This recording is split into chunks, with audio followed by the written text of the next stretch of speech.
rules are your own. You did not tell me. I did not.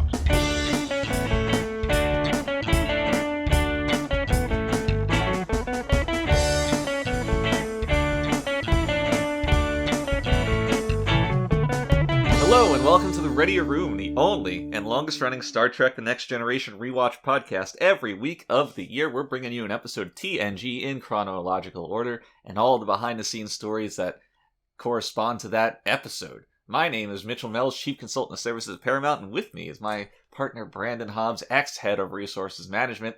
Brandon, how are you doing today? Mitch, it's, well, first of all, elephant in the room. We've been gone for a week. We have. It's nice to be back. We had to reschedule our exorcist to come into the studio basically at the time we were going to record, unfortunately.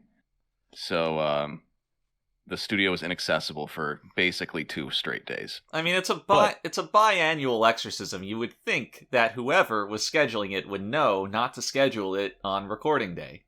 I already told you. They had a conflict. I'm sorry. And this was the only day. Yeah. Well, at least we didn't look at each other on the way out. That's true. I mean, the temptation's always there, but I put the blinders on. The horse blinders.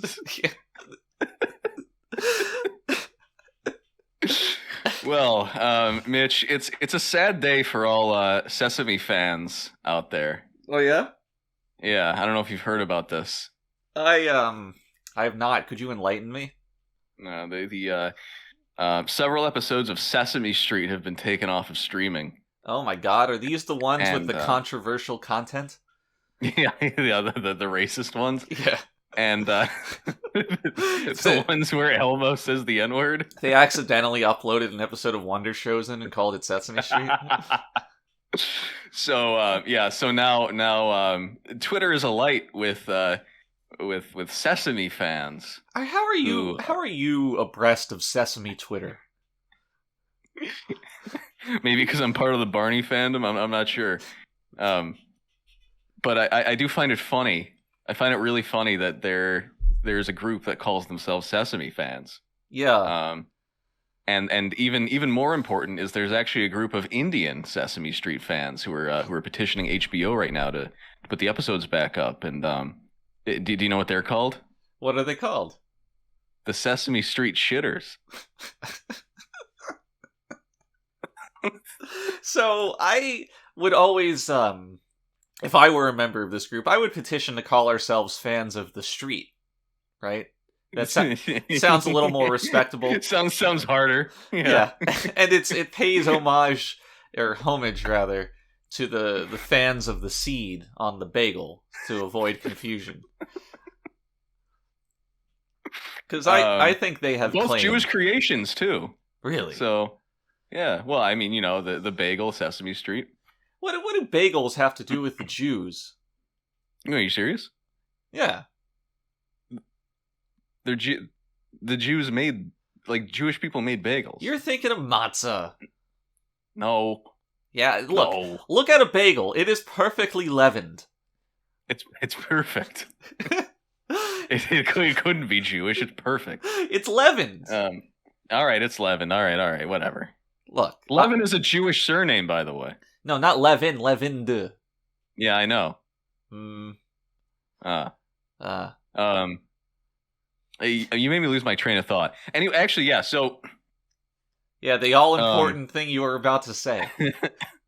Adjacent to this, which I just found out before we got on mic, I was on Twitter again, and I was watching this Asian American woman's video, Kelly Yang, right? Okay. And she was talking. She was like fake crying. Is she related to Andrew Yang? Distantly maybe, but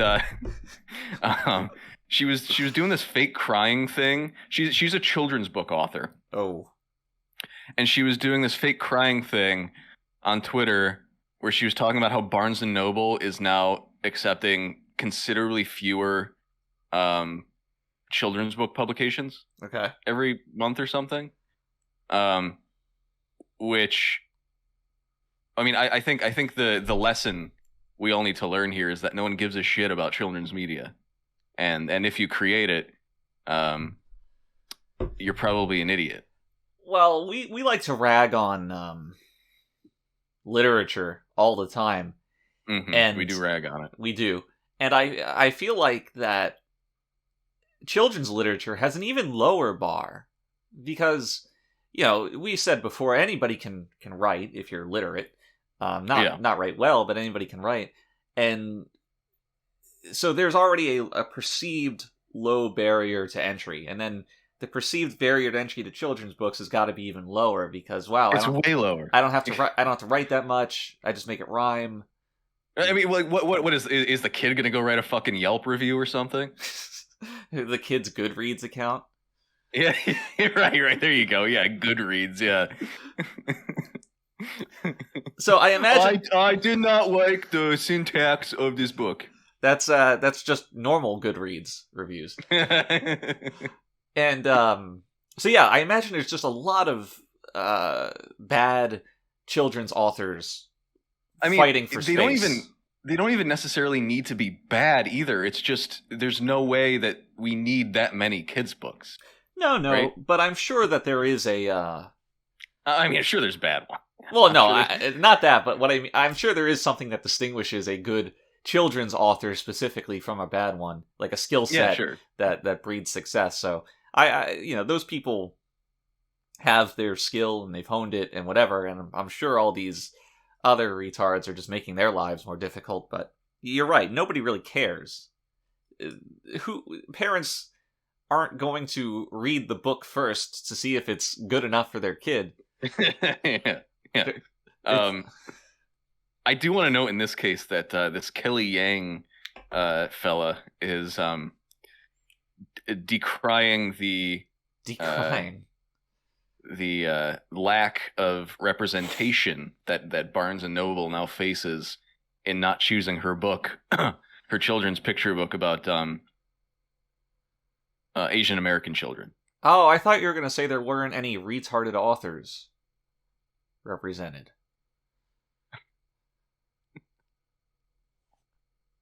Well, okay, and here's the fun bit. I haven't gotten to the punchline yet. Oh, this is supposed to be funny. I see. No, it's not funny. Well, it's funny, but it's not funny. She then puts her child on camera at Barnes and Noble, and I haven't watched that bit with sound because I don't care. But she's like yelling at the camera, this child, and she's very obviously half white. Oh no. No, my Asian masculinity.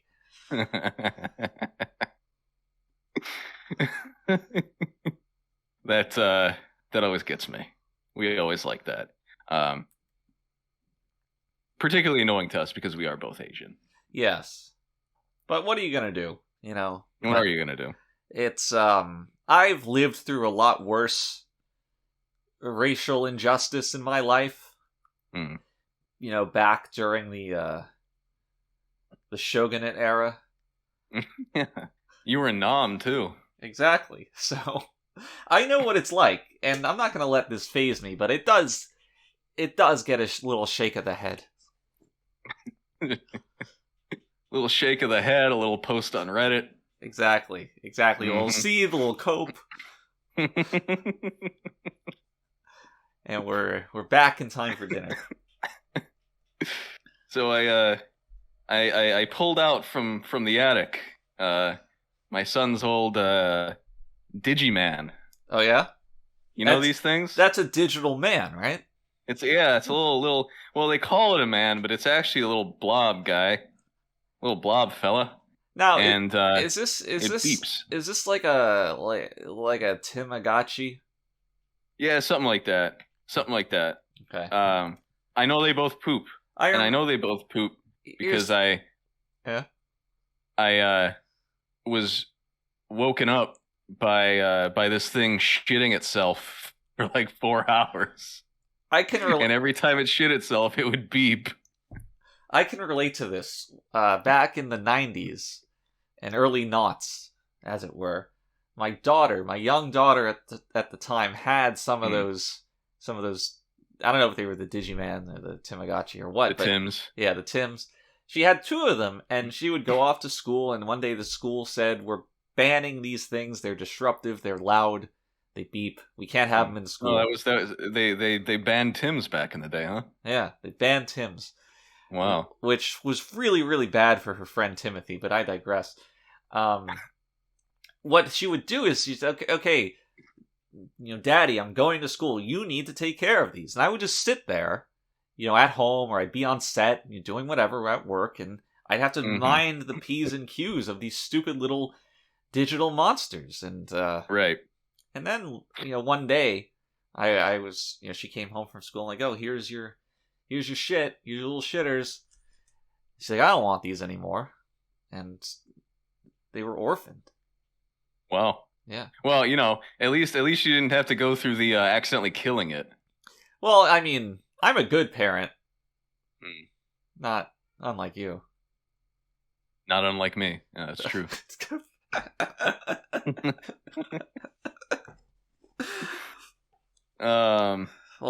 Okay. You surely lived the more exciting life out of the 2 of us. Because I have a Digiman? Yeah, I mean, you're up to new and exciting things every week. Oh, yeah. Like watching poker. Yeah. Or being a pirate. Yeah. The 2 best hobbies that one could have. Yeah, they're the only hobbies. Right. Piracy and gambling. Posting on Over It. Right. Sailing the high seas. Or the low seas, depending on your vocal range. Mm-hmm. Now, I interrupt the podcast with a live notification. On both of my devices, I got a notification about my weekly screen time. Mm-hmm. And my iPad averaged 0 minutes of screen time per day. And wow. My iPhone averaged 9 hours and 44 minutes of screen time per day. So you would say the iPad was worth it? Oh, it was definitely worth it.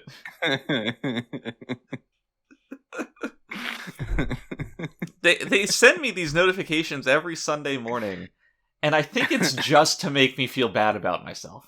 Yeah. I turn those off. Some knowledge is forbidden. Like, you should not know it. The only time I want to know this knowledge is when I die and go to wherever it is I'm going to go, and there's a big book there with all the statistics of my life. That's the only time I want... What other statistics are in that book? Well, like how many cumulative chickens I've eaten over my life. If you were to stretch out end to end all the hair that I've grown, how long would it go? How many to stretch out how many times I've mulliganed? It's all that stuff. What statistic do you most want to know about your life? My life? Yeah. Your life, you. My life, me. I don't know if I want to know anything about myself that I don't already know. I mean, what is there? How many intimate partners you've had? I've been trying to track down that number for a while. You know what I would like to know? There's because there's something there. I would like to know how many intimate encounters I've missed out on that would have been easy. You got to draw the line somewhere, right? Because if it's just something completely arbitrary, yeah, no. So okay, no. Here's what I mean. Is like I want to know how many times I was in a building with a chick that eyed me up and was like, or a man that eyed me up and was like, I want to fuck that. Okay. And then I left. You know what I mean? What happens if you open the book and you rifle through the pages and you find and it's 0? Well, I know it's not 0. It's at least 1 or 2. 1.5. Hey, we're not talking about children here. Ayo. I mean, are we? All right, let's not get demonetized now that our podcast is blowing up. I want to know exactly how many minutes I've spent watching YouTube in my life. That's terrifying. Rather, I want that reflected in months, not in minutes. Right, sure. I also want to know, Like how anime is reflected in days. yes, right, and eggs are reflected in pallets. Mm-hmm. And you are reflected in a mirror.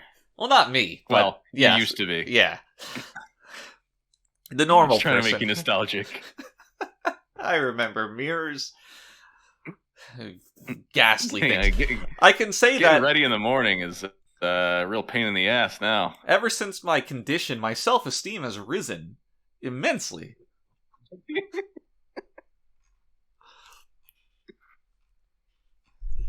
It's sad, though. Usually we take this time to reflect on our development, it personally, and I've had 2 weeks of development and nothing's happened. I got nothing. I've fallen off of the Shark Tank wagon. That rose and fell very, very quickly. Now I just can't fucking stand it. Gee, that happened just as quickly as I thought it would. Yeah. You were running a little private pool on how long that would take? Yeah. It was open for business for 2 weeks, and then someone peed in it. You can clean that. There's chlorine. I didn't feel like it. Did you not have any chlorine in there? Was it just a standing water? The mosquitoes started hatching in there. It wasn't cute. Well, you just put a mosquito net on top of the pool. So when people come out of the water, it just like clings to them and suffocates them. Perfect. Yeah, what's been going on? I'm trying to think of what I've been doing. You've been watching Sesame Street Twitter. Yeah, that's true. Everyone's fucking favorite. Yeah, nothing too exciting's going on, huh? Yeah, it's just a lazy summer. Mm-hmm. Which is almost over. I know. It's crazy. Yeah, it was the real summer of Readier. In a lot of ways. That's exactly how I would describe it. I think most people would describe it that way. Hey, actually, someone said that to me the other day. Yeah, and they were like, "This is quite the Readier summer." You told me the story. It was just the clerk at the Starbucks, somebody who doesn't even know the show. They were just using the term Readier. It's becoming a phenomenon. A phenom. A phenotype. No, a phenom is in like the type of nom that is exuded that people smell. Okay. Don't okay me. I do like how your first the first example that comes to mind is a Starbucks clerk because you're so obsessed with Starbucks. I am drinking it right now, but I want you to know that that's not an example. That's a real story that you told me. Right, sure, but I told you at least a half a dozen people who told me that. Well, 13 one way, half a dozen the other. That's what they say. Mm-hmm. Yep.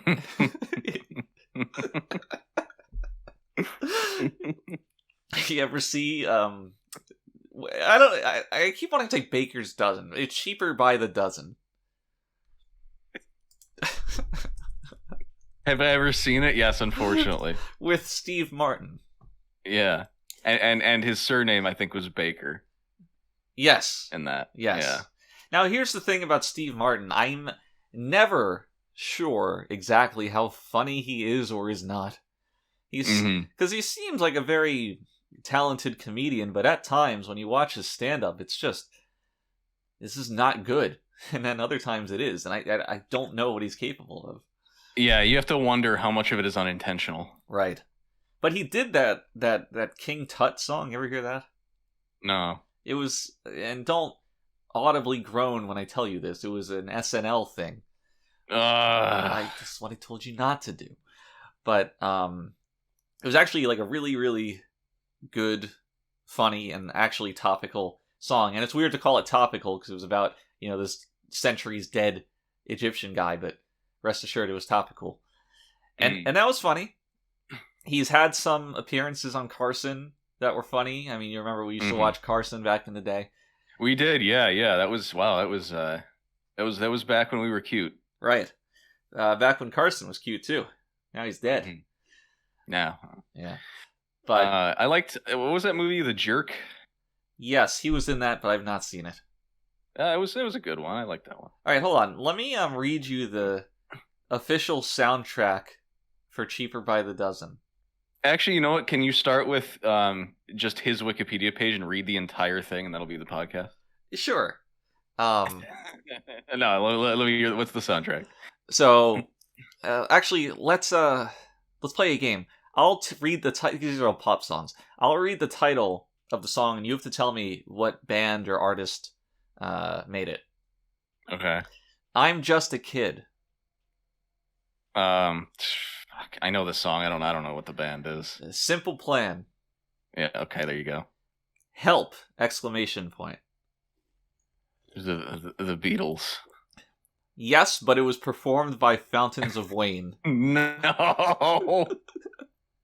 In Too Deep. I don't know who that is either. Incorrect. Sum 41. Okay. All right, now we got the curveball. What Christmas should be?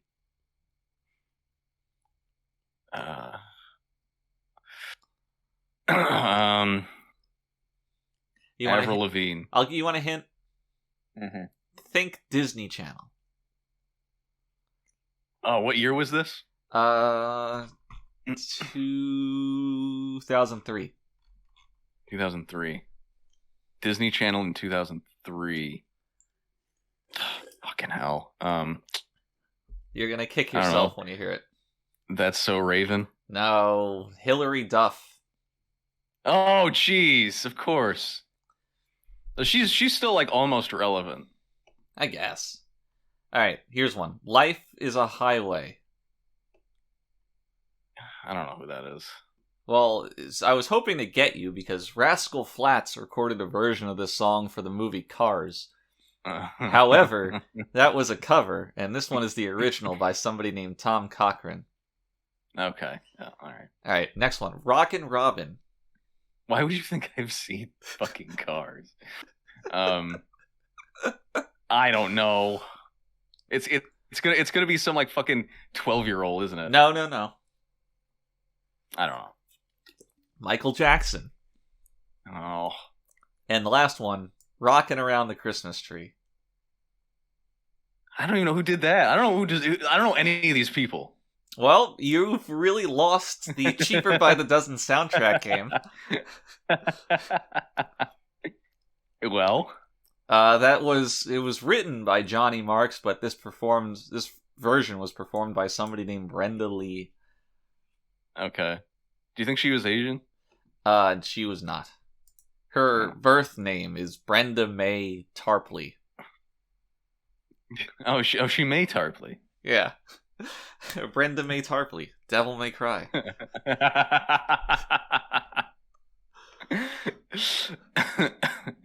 Well, that just exposed how little I know about Sum 41.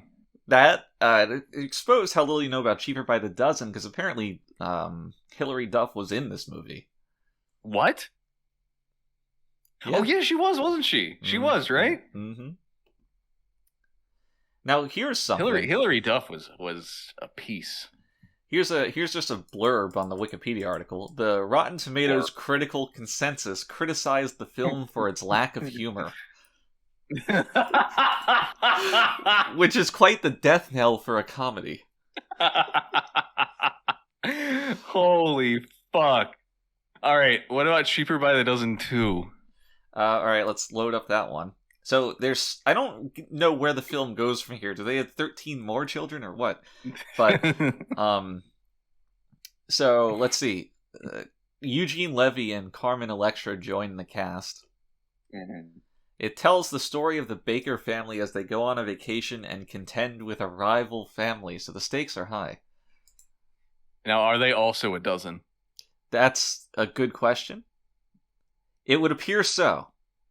Hold on, let me count here. 1, 2, 3, oh yeah, 4, you know 5, what? Because 6, I think like Hillary Duff, if she's in that one, I think she like Tries to bang like one of the kids from the other family or something. Yeah, it's like a Romeo Juliet situation. I think that Yeah, sure. actually this other family has 8 kids, which means that they're outmanned and outmaneuvered.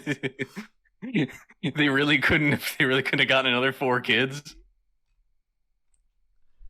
That's I don't think 4 kids was connected to this. God damn it. All right, let's read the critical consensus here.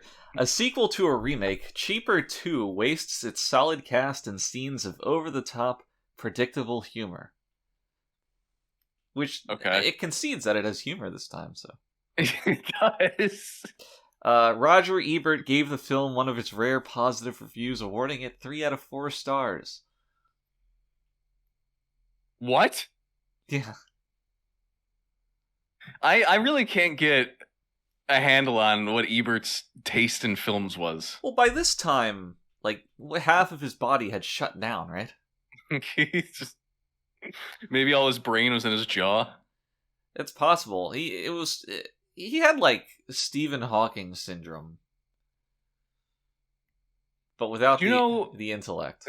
Did you know that there was a second Cheaper by the Dozen remake in this year? Yes, I saw this on the Wikipedia page. I hadn't gotten to it yet, but it does exist. But you were going to.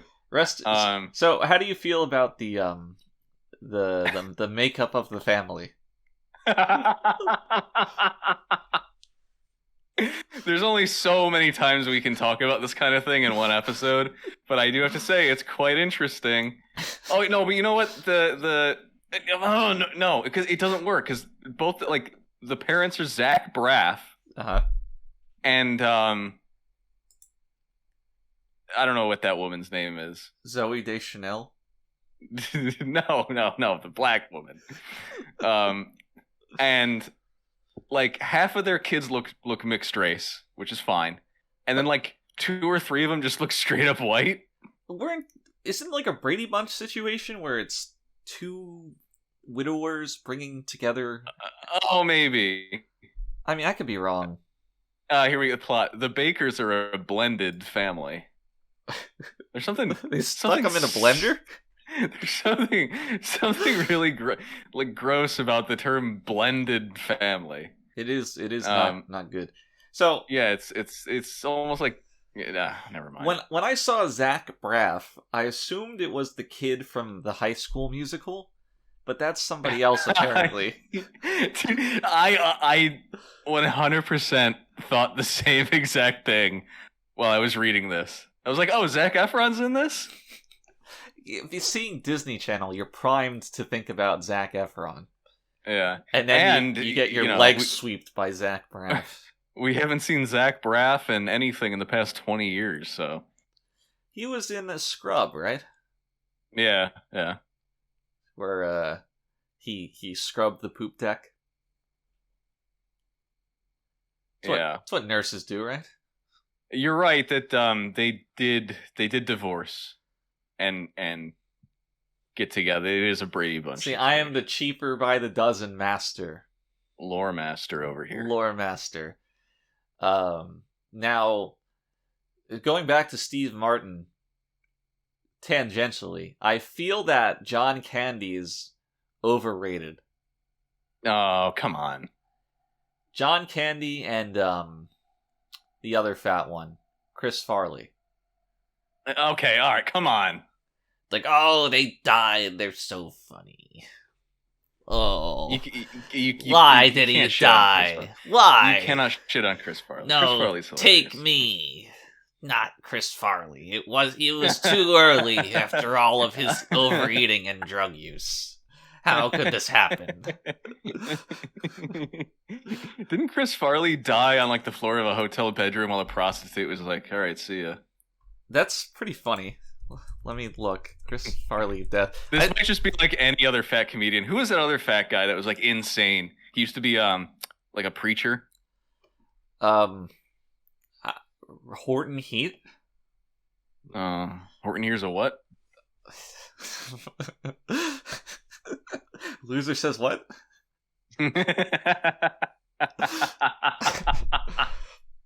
All right, so apparently he was Kinison. It was Sam Kinison. Sorry, but yeah, go ahead. John.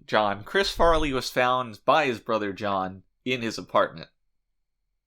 So he wasn't he was not in a hotel with a prostitute. But I believe... All right, that might have been someone else then. The speedball that killed him is the same speedball that killed Keith Moon. So somebody really needs to catch this guy. Oh.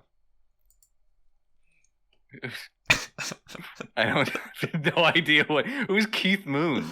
Keith Moon was the drummer for The Who, who was also killed by this rogue speedball.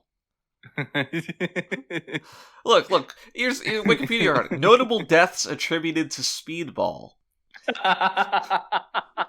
Mitch Hedberg, Philip Seymour Hoffman, Chris Farley, John Belushi.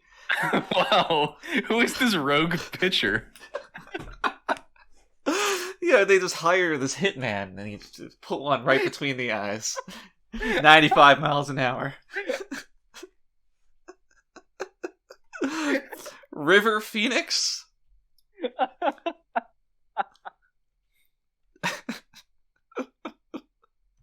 Just imagining this guy at the top of a building looking through the window and just winding up a pitch. It's a perfectly circular hole in the window. Yeah.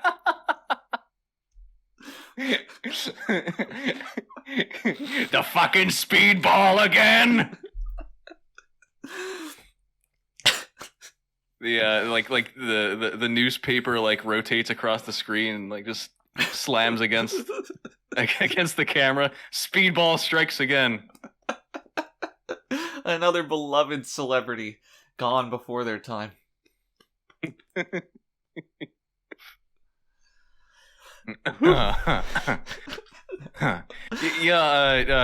Hedberg is what are your thoughts on Hedberg? Now, was he the white guy with the sunglasses or the black guy that was funny? He was the white guy with the... I guess he had sunglasses, though. He'd like, hold the microphone like he was Michael J. Fox, and... He did that thing where it's like he would talk as if like he didn't know what the next thing he was going to say was. Well, there's two comedians I often confuse, and they're... I don't even know if they're similar or not, but they're both white, so they look the same. Oh, yeah. Mitch Hedberg and Max Headroom. Yes. No, one of them says things in a completely monotone, flat delivery, but both of them say just a series of one-liners for the whole act. No, I don't know who the other guy is then. His jokes are really dumb. He said something. One of them was like, "Hey, you ever notice that you drive on a parkway and park on the driveway?" Mm-hmm. Like that's what. That literally could be Hedberg. I don't know. And then the other guy is like, he's really nervous all the time, and he looks coked up. Maybe and he's like, I used to do drugs, and I still do, and that's what he sounds like. Maybe it's the same guy, but wearing different hats. Different skin suits. He's a skinwalker. I mean, both... sorry, was. Right before Speedball got him. maybe this pitcher assassin is just killing skinwalkers. Oh, God. But it wouldn't make sense that he's a skinwalker, because both of his attempts at appearing human were less than perfect. Not all there. Dude, I don't know how you don't like Farley. He was funny. Oh, man. If you like Farley, then for the rest of the podcast, I can just scream really loud. And you'll love it.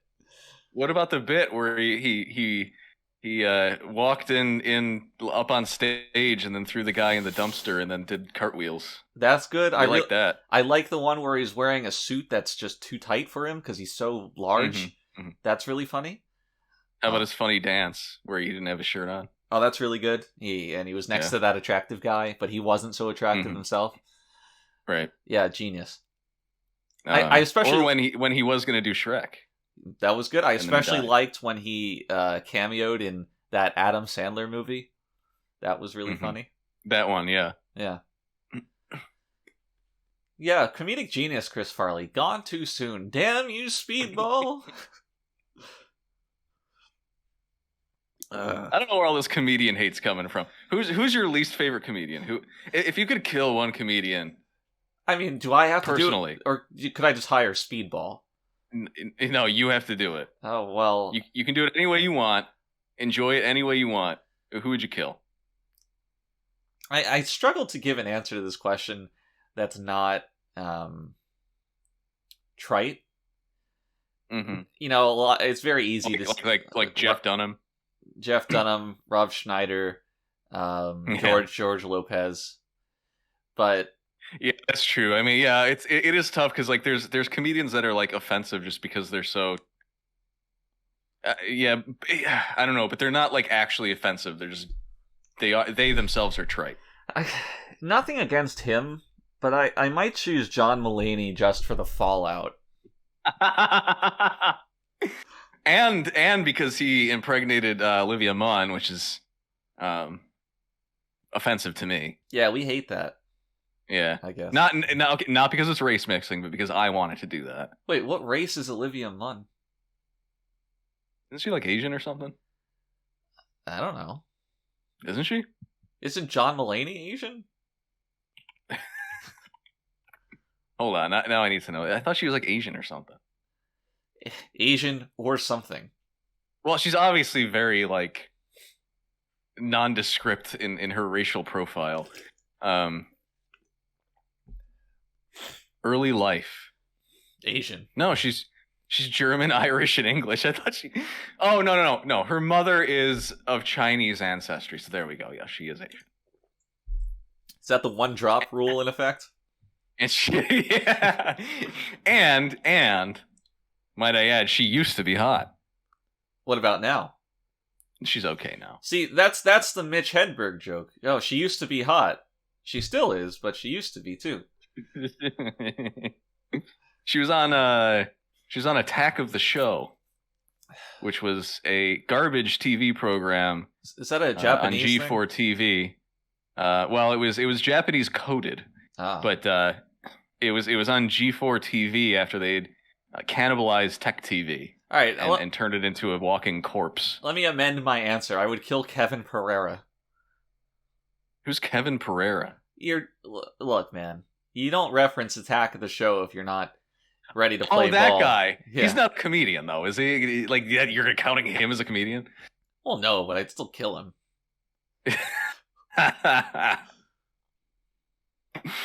I remember hating him viscerally just because Attack of the Show basically, at least it felt that way at the time, replaced the fuck was that show where like guys would like mess with computers?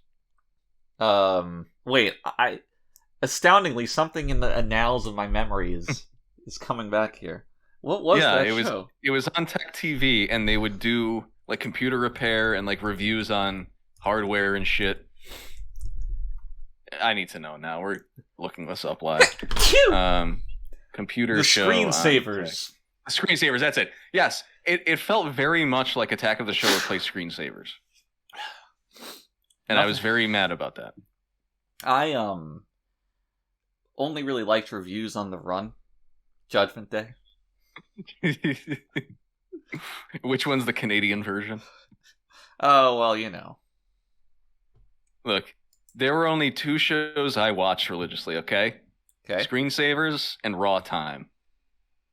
Raw Time. Raw Time. Raw Time now, never got that its would be due. That should be a podcast. We'll watch Raw Time. We'll commentate as if we're on the show. We'll do like a Raw Time fanfic episode where like one of us is the chick and the other person is the people calling in. We've done that role play before, privately. Yeah, but this time we can make some money off of it. That's true. I do think that a Raw Time-esque format is the end game of podcasting. Bring it all the way back to radio. I mean, it should be. It was the funniest shit ever. It was. It probably wouldn't be funny now, because what made that stuff funny was the relative inaccessibility and the, I guess, tangentially pretty much the same thing is the small viewer base. You know, there's a number of things. The lack of consequences, so people would just literally say anything. Yeah, sure, that too. Yeah, how the hosts never paid any mind to anything that someone told them. Yeah, it has to be on both sides of the field. You need people to be able to call in and threaten to rape somebody, and you also need the person being threatened to just have it roll off their back because it doesn't matter. Well, it's also not. It's not so bad if they do react, though. If the host gets really mad, because sometimes that is hilarious. Like you had we even had that with Tom Green. Do you remember his show? Yeah, the Tom Green Files. Yep.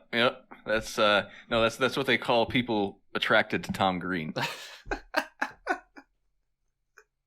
But yeah, he had people calling into his. I mean, he was doing podcasts before anyone, I think, basically, or like live shows on the internet. And he had people calling into his show constantly, telling him like he was like gay or whatever. But didn't he get angry about it? He got really angry about it. Like, how do you how? I don't know if that was his bit, but Tom Green. It might have been a bit. It had to have been, because he seems pretty. I don't want to say heady, but intentional about the comedy that he does.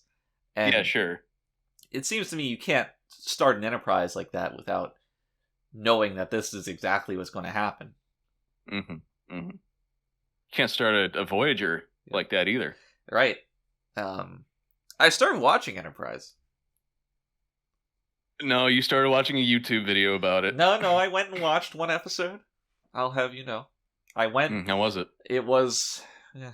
I started watching the first episode of season 4, which is the last season. Nice. That's a great place to start. Or maybe it was season 3. I watched the one where they introduced an alien government of different mammoids. Is this that Nazi one that you were talking about? And that happens later, but so the core enemy of one season of Enterprise is a coalition of alien species that all evolved on the same planet, and there's like a bugs, a fishes, a mammals, a trees, and a birds, and they all have a birds and the bees. They all have a say in the government, and they're all somewhat related but different. And they're like, oh my god. So they have like a functioning society. You're right. And it's up to Voyager to destroy them. Voyager. Enterprise. But yeah, I just couldn't really get into the cast, the crew of Enterprise. Well, while we're here thematically, other than Scott Dracula. Well, we're here thematically this episode. The Asian chick is pretty hot. No, not really. No, she's okay. What are you talking about? What do you mean, not really? What do you mean? What do you mean? Have you seen her? She's not like stunning, but she's cute. She's just like an average actress woman. You know, she's not ugly. She's better looking than the average person, but not exceptionally smarter than the average bear. Smarter than the average bear, but not exceptionally beautiful, especially compared to other actresses. Mitch, come on. You see what we get in Star Trek usually. I mean, come on. Yeah, I mean, I'm all about that. What is her name? That Jane Mildew. Yeah, something like that. Yeah. Thank you for saving me. I do have to note too that Enterprise, I think, is widely considered to be worse than Voyager. Yeah, I mean, I can buy that. Do you know what the opening theme is to that? I was just about to bring this up. I heard it for the first time, and it's something. I did a double take. Oh god, that was almost a weirder time for Trek than now. Like, it's bad now, but like Enterprise was almost, I don't even know if I want to say worse, but it was incredibly misguided in its own way. Yeah, it's oh boy. To me, it's a part of the growth of, I don't know, the CW, UPN, whatever it was at the time. Yeah, sure. Yeah. Where they have all these. I actually, in that documentary, that YouTube video I was watching, documentary, they. Oh, you stole this opinion from it, basically, is what you're saying. No, this isn't an opinion. This is just a piece of information. It's a cold hard fact. It's cold hard fact. So they realized that the core audience of the network was teenage girls. Oh. And okay. They wanted Trek to kind of push towards that. So network executives who were making suggestions to the show said, "Oh, there's like that mess hall, canteen, bar right on the ship where they eat food. What if we had a band playing there every week, every episode, and it would be a different hot new band. We'll get the hottest. They don't actually do this. They don't do that, but that was a suggestion from the. Oh, okay. I thought you were like baiting me for a minute. No. You know when I'm baiting you. This isn't bait. And then there was a follow-up story about how at one point the producers, Rick Berman and some other guy, were pitching an episode to the executives. Maybe they were pitching the season, like all the stories that were going to be in that season. And in one of the synopses of one of the episodes, Rick Berman's talking about like, oh, there's this problem on the hull of the ship, and these members of the crew, they go out there and they have to do this thing to repair the hull, and for whatever reason it's the core hook of the episode, and blah blah blah blah. So the executives are all listening, and he gets to the end of his pitch and they're like, okay, that sounds good, but I have one question. What is a hull?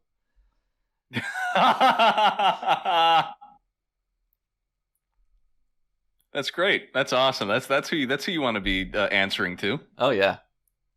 And it was amazing because it made me have sympathy for Rick Berman, of all people. Yeah, right.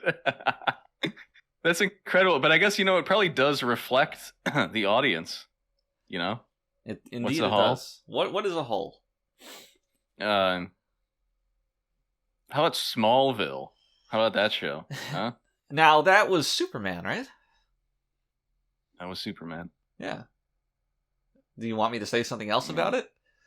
No, it's just stupid. It's a stupid idea. Now, the spirit of Smallville lives on. There's like a show about Flash, right? These days? Oh yeah, there's a ton of that garbage. What if Flash was a teenage guy? What if Superman was a teenage guy? Well, no, they have like a genuine Superman on TV nowadays. On the news? Like, yeah. Like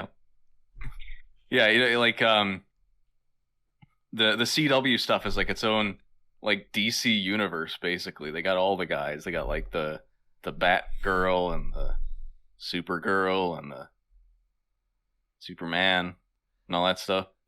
Now, does this connect to DC Fontana? Fortunately not, no. Okay. No. Okay. Yeah, I don't give a shit about this superhero stuff. I care about the real superheroes, our nurses and our teachers and especially our fine police officers. Yeah, and especially our masked crime-fighting vigilantes with their superpowers that keep us safe at night. They're the real superheroes.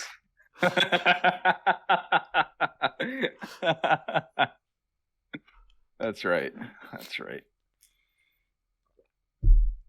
So we got a question of the week. Do we do that before the break or after the break? We do it before. We do it before.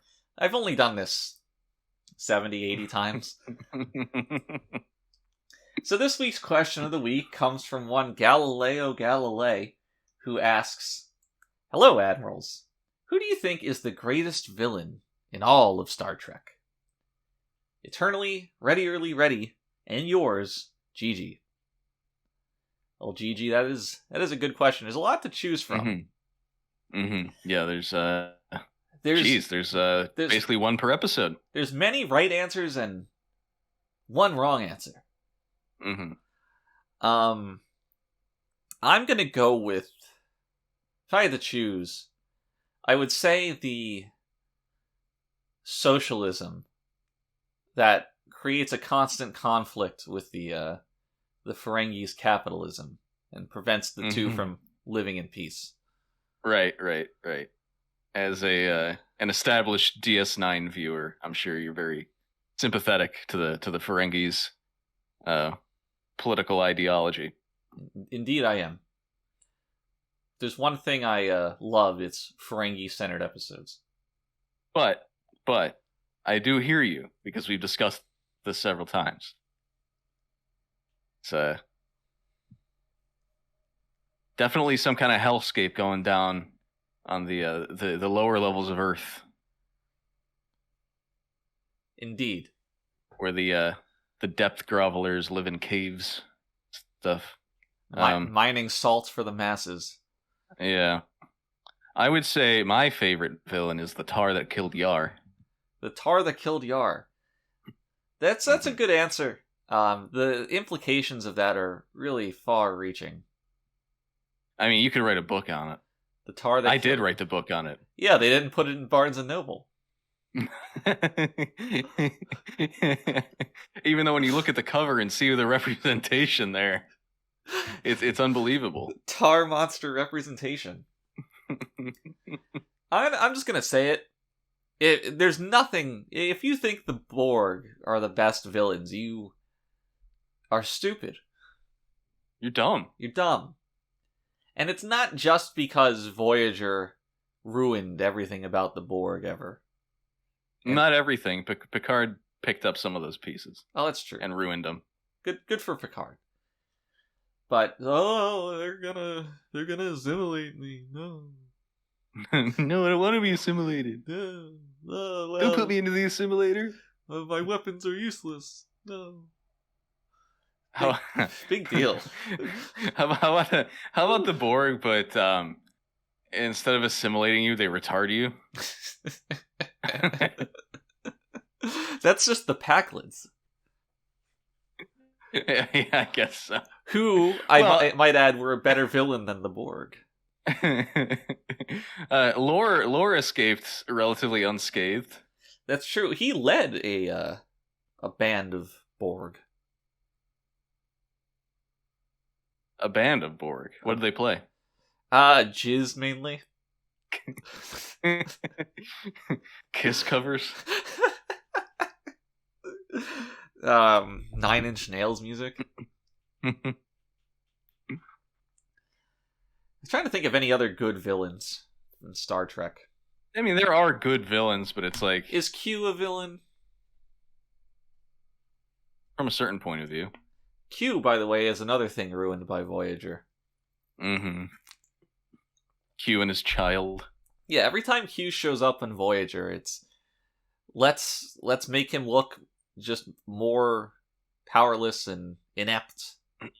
And, kill the whole reason people are interested in Q. Well, coincidentally, that's another thing Picard also did. Well, they literally killed Q. They literally killed him. He's just fucking dead.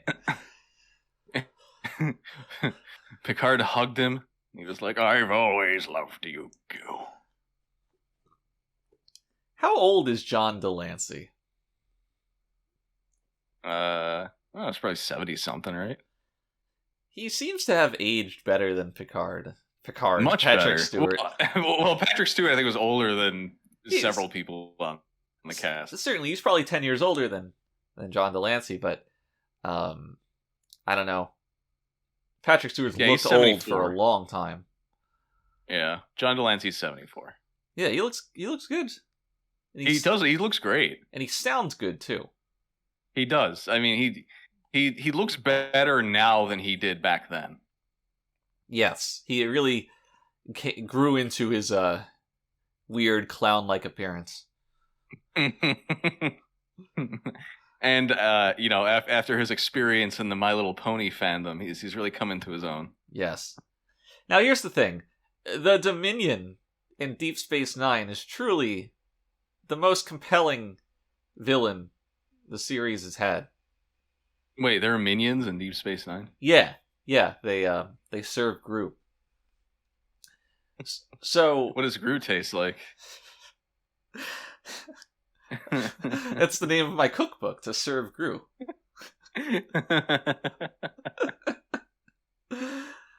What was I gonna say?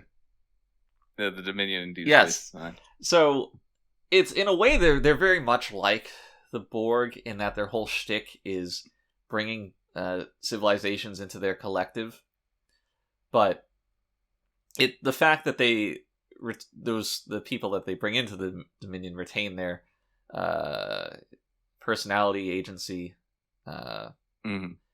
makes it more interesting, because there's a lot of turns in the plot of that show where different species and planets will join or turn against the Dominion as the plot sees fit, and a lot of political intrigue. Whereas with the Borg, it's just like, well, you're assimilated. Yeah.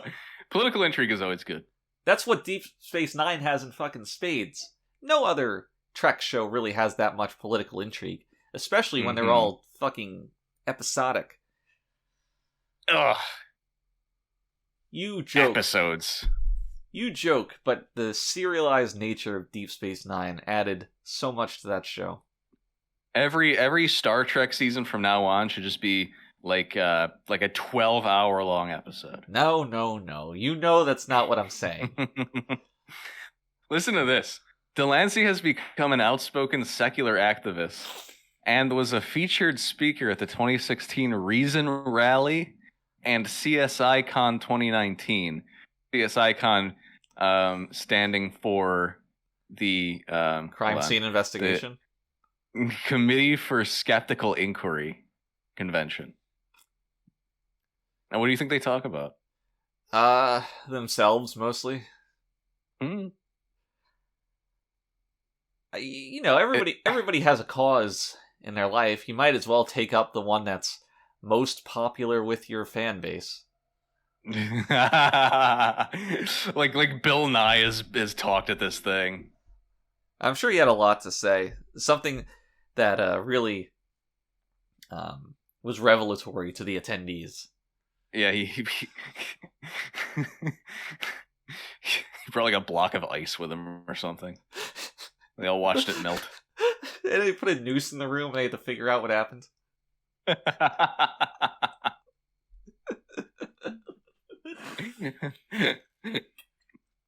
Oh man. So in a way, the secular society, the CSI, is the greatest villain in Trek. That's can't argue with that. Actually, you know what? One second. Yeah. No one's gonna see this because I'm gonna send it to you visually. But this is the staff at CSICon 2019. All right, I'll make an attempt to describe it for. Hold on a second. Hold on. I think. Oh no. I don't know where you think I'm going with this, but I think I know that guy on the very back right. And I'm not going to say from where, because this is a public podcast. But this is somebody that we've talked about. And I'll tell you more after the break. Okay. But speaking of secularism, I do want to point out the difference in attitudes towards religion between TNG and Deep Space Nine. Because by the point of Deep Space Nine, there's a lot of episodes where they depict the lead characters as outwardly tolerant of the Bajoran religion that plays a big role in a lot of parts of the series. So it's like they are not necessarily pro-religion, but are less judgmental than the typical TNG episode. Exactly. So one episode of Deep Space Nine centers around Keiko O'Brien opens a school on Deep Space Nine because there isn't one. No, that sounds like a great episode. Oh, it's great, but she starts teaching about the wormhole that the space station is next to, and I'd love for her to teach me about the wormhole. You know, she takes it from a scientific perspective, but the Bajorans believe that it's a religious temple that their gods live in, and they live inside the wormhole. So one of the Bajoran priests shows up and is like, "Oh, you're not teaching the Bajoran perspective," and you know it's a stand-in for the evolution thing, but sure, yeah. Sisko's son attends that school, and they have a talk later in the episode, and Sisko is like, well, you know, it's not stupid to believe that. It's good to respect other people's beliefs, blah, blah, blah. This is a tolerant stance. And that's very out of line with what the attitude established in TNG. Yeah, where... Like, if that was TNG, Riker would walk in and be like, "Are you a fucking idiot?" And, like, just slap him. There's Who Watches the Watchers. Picard is, they think he's a god, the Picard, and he's like, "I don't want to send these people back to the Dark Ages, believing about gods." We're a pro-Christian podcast. Well, that's why I like Deep Space Nine so much, is that it respects my beliefs. Right. Well, it's less a belief and more that we can be easily killed with a stake through the heart. Right. Well, I mean, you're right. It's not so much of a belief when you are around to witness it. You know. That's true. Look, I'm just gonna say this: Pontius Pilate, alliterative name. Mitchell Mells, alliterative name. Coincidence? Second identity? Who knows? All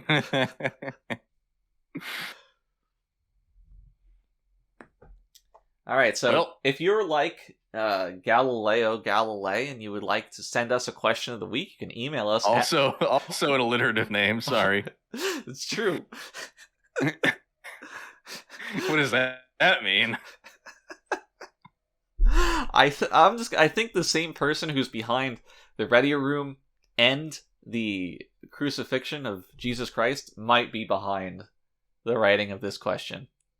It could be that, yeah. But if you're like them and you want us to answer your question on our Question of the Week segment, email us at thereadierroom@gmail.com, DM us on Twitter at @thereadierroom, or hit us up on Reddit at Readier Room. We're going to take a break. We'll be back with an episode of TNG in a minute. And we're back. Back at it again. We're back. Yeah, I'm thinking we're back. Back in red. I subscribed to Paramount Plus. Yeah. Well, that's good. I subscribe to Paramount Minus. We have balance. Wow, we match. Yeah. So I had the privilege of watching The Next Generation via streaming on Paramount Plus, and I'm happy to report that it looks fucking awful. Yeah, it's bad. Wait until you watch DS9 on streaming. Mm-hmm. That looks fucking terrible. Well, like I said, I'll probably just procure the DVDs. I've been really enjoying these upscaled videos. Yeah, they're nice. It's. I mean, I guess the one thing we can rely on is that eventually, the next decade or so, the AI is just going to be so good it'll just upscale everything itself. Hell yeah. I want AI to do everything so that there's no opportunity left for people to have work. Disney made a movie about that. Yeah? Toy Story? Yeah, actually, yeah. How'd you know? Oh, I've seen Toy Story. I've taken its themes in like a sponge. When people ask me what's my favorite post-apocalyptic film, yeah, I say Toy Story.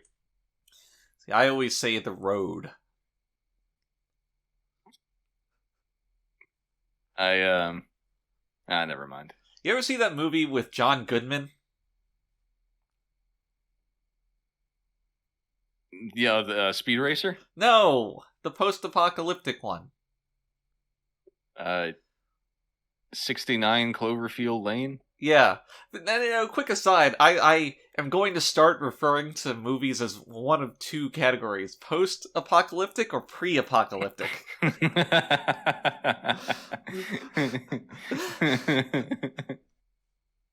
Oh yeah, man, that's that pre-apocalyptic film, isn't it? That's how I talk about Schindler's List. But having John Goodman play a crazy sex maniac who keeps people trapped in his trailer is the most true to life casting I've ever seen. It's pretty perfect. He looks exactly like the kind of person who would do that. Right.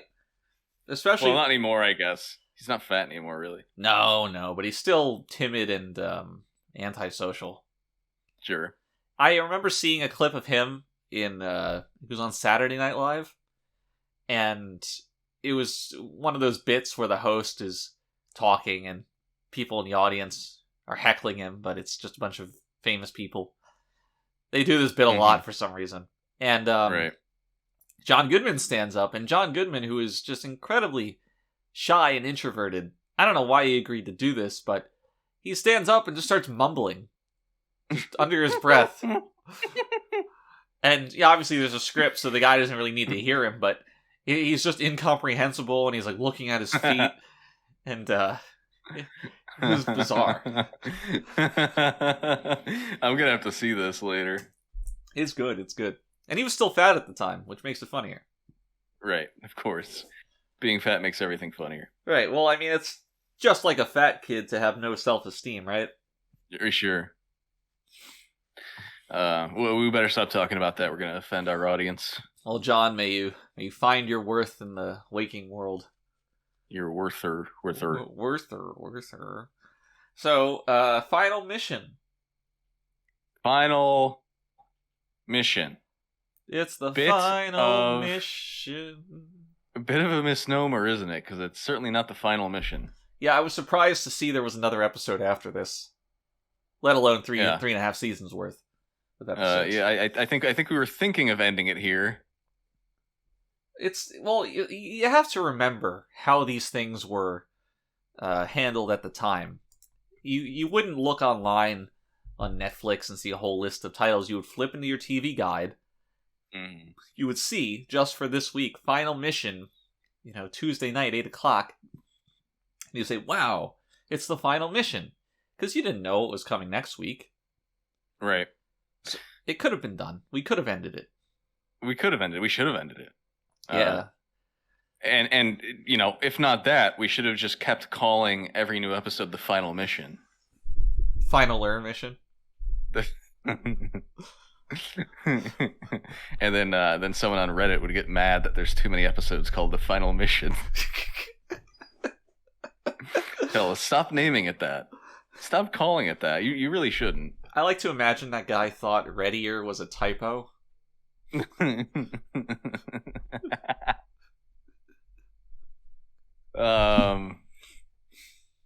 Yeah, do we want to continue? Nah, never mind. We'll never mind. Final mission. All right. This episode is, for the first 10-15 minutes, I think really good, and then I fell asleep.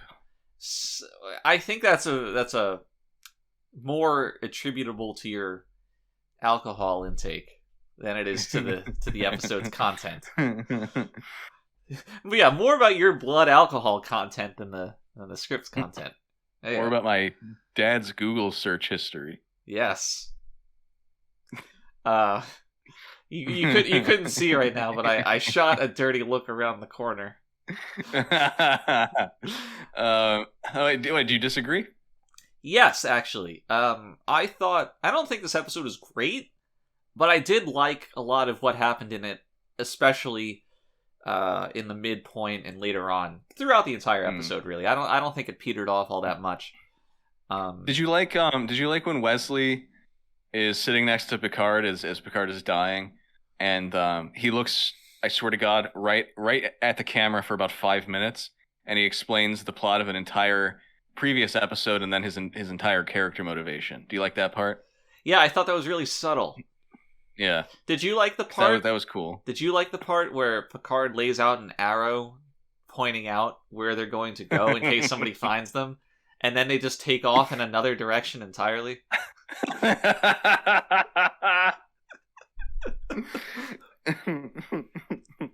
I just look, even if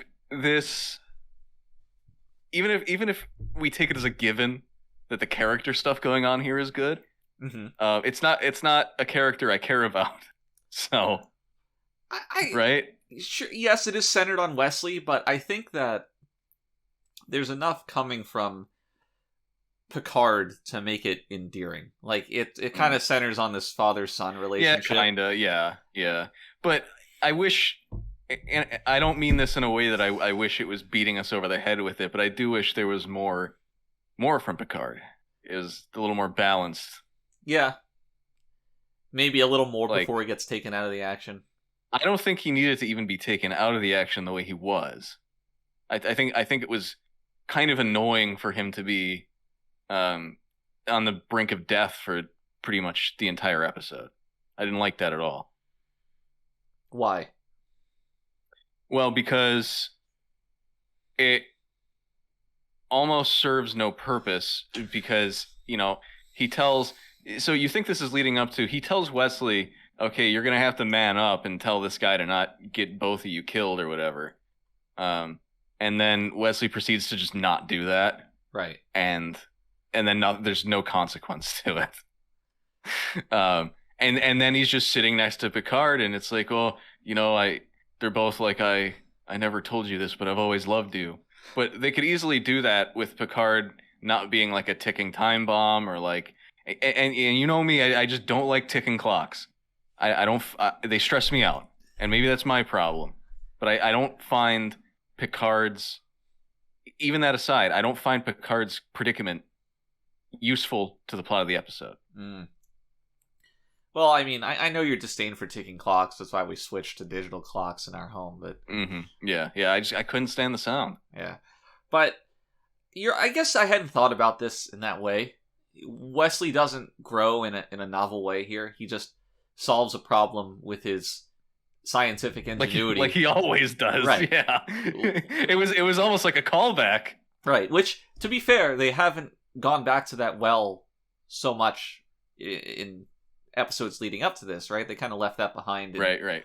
But they did literally went to a well in this episode. Right. And we saw how well that worked out for them. But yeah, you're right. I mean, it's not like overbearing or whatever. I don't think the way the conflict was solved is bad. It's not overbearing, but it doesn't accomplish anything. Like what you're saying is really resonating with me right now. It's like I enjoyed it, but it would have been a lot better had it shown a novel growth for Wesley. For example, if he was able to make an effective partnership with what's his face, Durgo, then that would have I don't know, maybe foreshadowed his ability to be a leader in Starfleet, because he's going to the academy. Yeah. Whereas him just soloing the problem just because he's so smart, oh great. I mean, yeah, Wesley's capable, but he's always been that capable. Sure, yeah. And I'm inclined to agree. I don't like that Durgo offed himself, basically. I thought he was just the right amount of kind of morally gray, sort of. I mean, I thought that Wesley was largely entirely in the wrong with how he dealt with it. He was an asshole. Yeah, extremely. And you would think that Wesley's development over the episode would be, all right, Picard, who's this guy that I respect, is showing... he's respecting Durgo as his equal.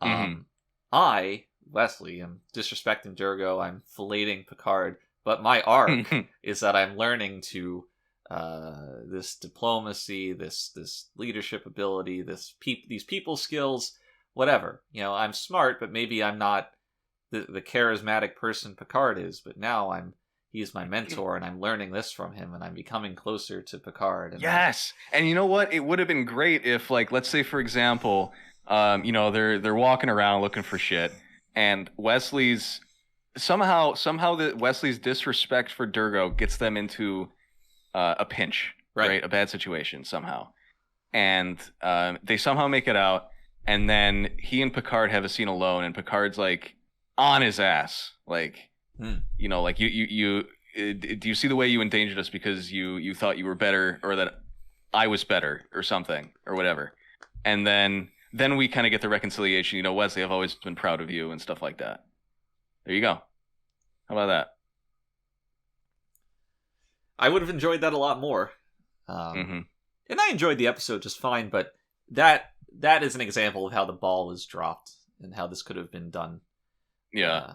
And that's kind of just the problem I had with it. I don't like how basically every character except for Wesley is taken out of the action. I mean everyone, the entire cast of the show is just gone. So I don't know, and that's why I found it boring. And it's not the worst episode ever. I wouldn't even say it's bad, but missed opportunity, wasted potential. Yeah. Well, what else is new, I guess, with this show? Right. I mean, it has the extremely compelling B plot of something I don't quite remember. Well, yeah, it was waste disposal. We always wanted. We knew for a while that we wanted to make an environmentalist episode. What we didn't know is how boring we wanted it to be. Kind of had a chance to have our cake and eat it too here. Have some exciting scenes with Wesley and Picard and Durgo, and then everything else just dragged. It was great. Well, and at the peak of the episode, we have scenes where Picard is lying on the floor groaning, and then we cut to the Enterprise taking out the trash. That's just Sunday night at my dad's house. I don't necessarily hate the idea of this B plot, but it is extremely boring. There's something about it that's so fascinating to me, though, in the way that, like, oh yeah, it's almost slice of life. Like, if it didn't have that, like, urgency to it, like this ship is like killing people down on this planet, who needs that? No, the Federation just, like, finds a ship floating around with a bunch of nuclear waste in it, needs to find a way to throw it into the sun. I kind of like that. Yes, but what gets it for me is that it's entirely a contrivance. Even within the lore of the show, it's a contrivance. This only exists so the Enterprise can't go to the planet yet. They have to do this first. Right. You know what my favorite thing is that happened in this B plot, and this happens a lot, and I think we've talked about it, and I'm sure you've noticed it a lot.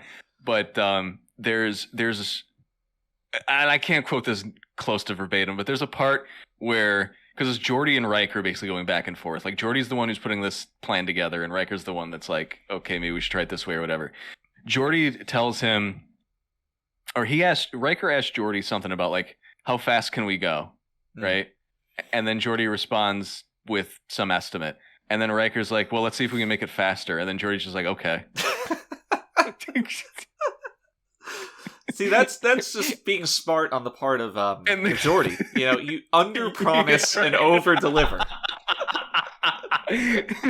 But that's and I, like I said, I think we've talked about this, but that's like too many. That happens too often in, like, the discussions in this show, where it's like, well, if you could have done it like that to begin with, why didn't you? If you could have done it faster already.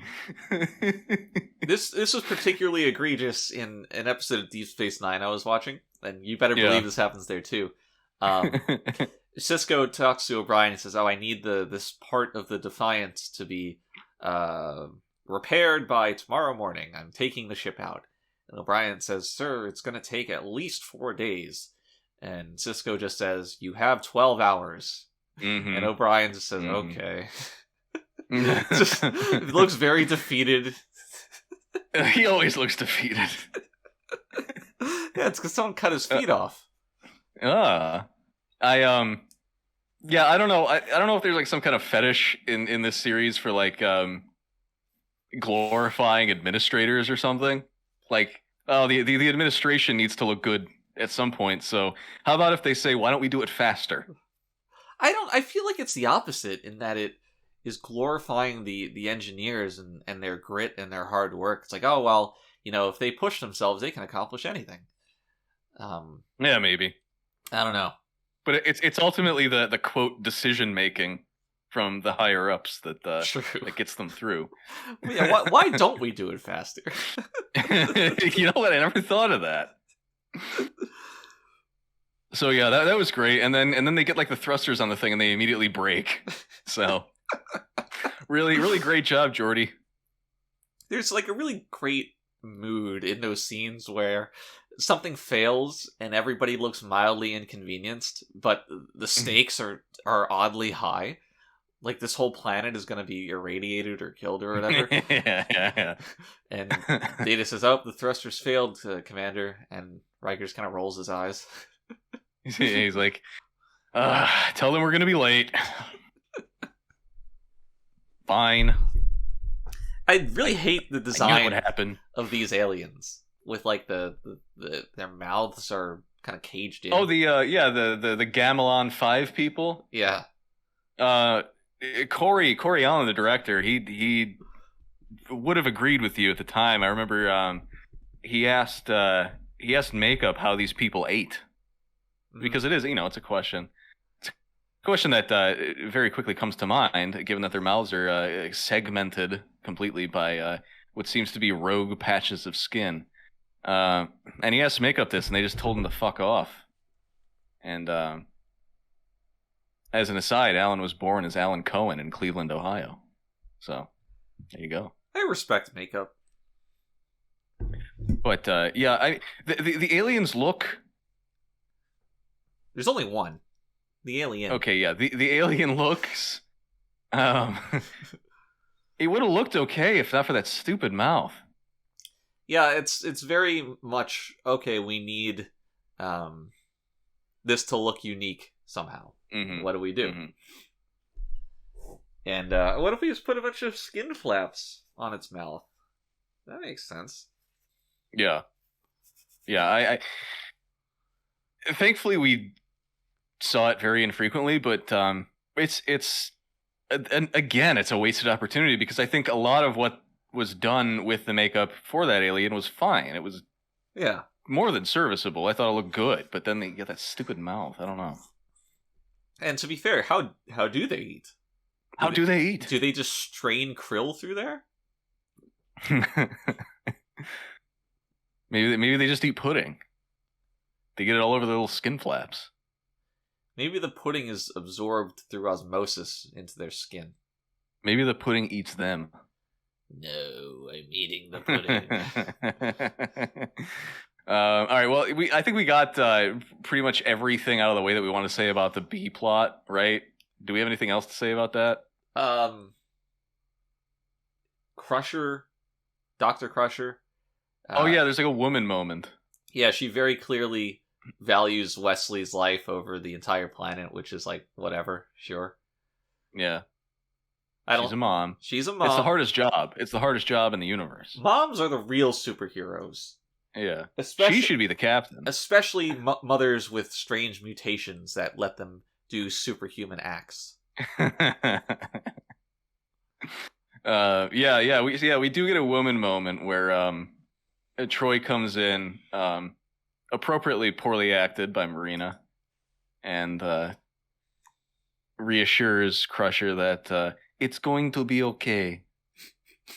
And she puts like her hand on her shoulder. What accent was that? I don't know. I can't do Troy's accent. You got to get in front of the mirror, not look at yourself, and well, you think I have a choice?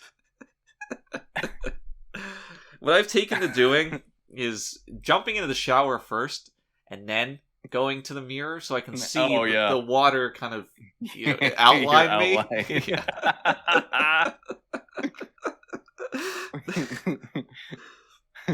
Sometimes I'll put on blackface. I've really the Zentai body stockings. I've invested in those a lot. Just see my gut hanging out.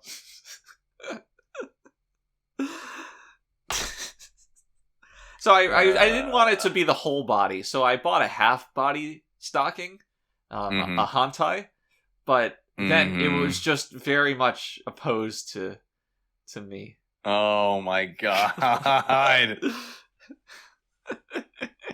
You should have your own show. Yeah. Your own comedy show. You can be like Atsugiri Jason or whatever his name is. What does that mean? He's the guy who does why Japanese people. And he does like these puns that are like, oh, like why is Japanese so weird and incomprehensible? Is I've never heard of this. Oh, he's on TV. You just don't watch TV. That's the problem. You're the only person who browses TV. No. Television. What is that? He's on television. So wait, is he like a half? No, he's just a white dude. He's like a nerdy white guy. He's the exact kind of guy you would expect. Oh, that's bad. Yeah, and he's well known. He's on TV and stuff, or at least he used to be. I don't know if he is anymore. He's just doing yellow face. No. He gets like what do they call those? What do you call a big sketchbook that stands up? Is this a riddle? Kind of. I don't know what you call it. It's like one of those things that's like it's a big piece of paper that you draw on. It's not an easel though. Yeah, on an easel, right? So it's a sketchbook on an easel. It's a big one. It's like a huge one, right? A big sketchbook on an easel. But he has one of those, and he like, or maybe it's a whiteboard. I can't remember. But he writes like a Japanese word, and then he like breaks it down in half, and he's like, well, this half means this, and this half means this, but when you combine it, it means this. And then he's like, why Japanese people? And people pay to see this? I guess. The Japanese love it. That's a very strange. I mean, is it popular in Japan? Yeah, that's where it's aired. Oh, it's a Japanese comedy show. Oh, okay. That changes everything. Yeah, because I was having a lot of trouble imagining how this would play to a Western audience. Yeah, no. This guy's like a D-list celebrity in Japan. Okay. He's on Variety sometimes. Yeah, actually, yeah. I mean, he used to be at least. I don't think he is anymore.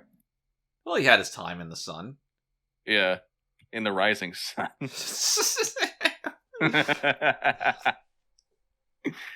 I'm looking him up right now. This is the perfect time. Now that we've finished discussing him, I'm going to look him up. Jason David Danielson. JDD? No, Jason. JDD. Is an American comedian based in Japan and associated with Watanabe Entertainment. Danielson's comedic narrative is based on his confusion with kanji, ending with the punchline, why Japanese people? That I will say that is something I imagine the Japanese would love, just repeating the same catchphrase at the end of 100%. Well, that's all they know. Right. Is catchphrases. That's when I laugh. Right. He formed the Japanese branch of an IT company that he worked for in Chicago. He is a Republican and supported Donald Trump in the 2016 United States presidential election. Whoa. Let's all clap. Let's all clap for that. In 2007, Danielson married a Japanese woman. That's a great line. Thanks for that. Who he met when he first went to Japan in 2005 with their wedding ceremony held in the States. They have 3 children. So are you seething about this guy, or where are we at? No. I'm just trying to find out what he's been doing. Like, he hasn't done anything on this English article since like 2016. Why Japanese people? Why Japanese people? Why Japanese people? Yeah, I should do the same thing, but my catchphrase will be "fuck you, Japanese people." That would be great. It's really strike at the heart of the matter. Yeah, seriously. It really is just so easy to do this stuff on Japanese TV. The Readier Room would play very well to Japanese audiences. Yeah, I'm sure they would really appreciate its subtlety. If there's one word I would use to describe the Readier Room, it is subtlety. Well, if we add like a laugh track, maybe they'll like it. Well, we laugh at ourselves enough. Yeah, we kind of do.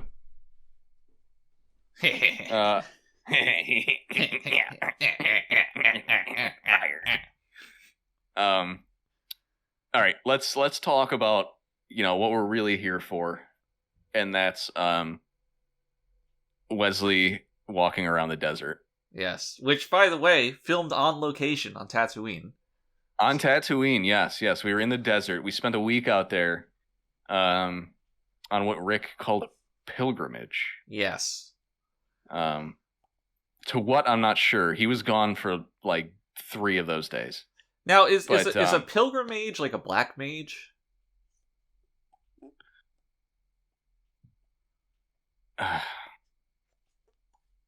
Yes, it is. Okay, that makes sense. Yeah. The very well-known color pilgra. Right. Well, I wasn't really sure what a pilgrim was, but I know that it was very, very taxing on us. It's like an off gray, right? Yes. A pilgrimage. But yeah, it was tough. It was tough for everyone, but it was really tough on food services. I mean, by the 3rd day, we'd already basically picked clean all the edible cacti in the area. But fun fact. I mean, you see it in this episode, but that piss colored filter, that's completely due to the way that the sun refracts off the sand particles in the air. I don't think most people know this, but color correction is actually a pretty relatively new technology. I'm pretty sure they only started using it with Sony's new Blu-rays back in like 2006. So, the more you know. I mean, that's the thing about filming on location. It really can add a lot to the look of a show, but it can also wildly affect things that you didn't intend on. Yeah, I mean, sometimes it just looks odd. Yeah. And in this case, we also had Will Wheaton on screen too, so it was like doubly weird. Very strange, especially the way that Will refracted off of the sand. Made him look like some kind of specter. Yeah, and that's not even taking into account his refraction period. Right. Which I might add was the shortest of all cast members. God bless him. All right, yeah. So let's bring this around to the beginning and just run through the end quick. Pentas 5. Pentas V. The Enterprise. Is it 5 or V? I think it's 5, but it's written with a V. It's written with a V, but yeah, it's 5. So Picard's going to Pentas 5 to mediate a dispute among the Selenite miners.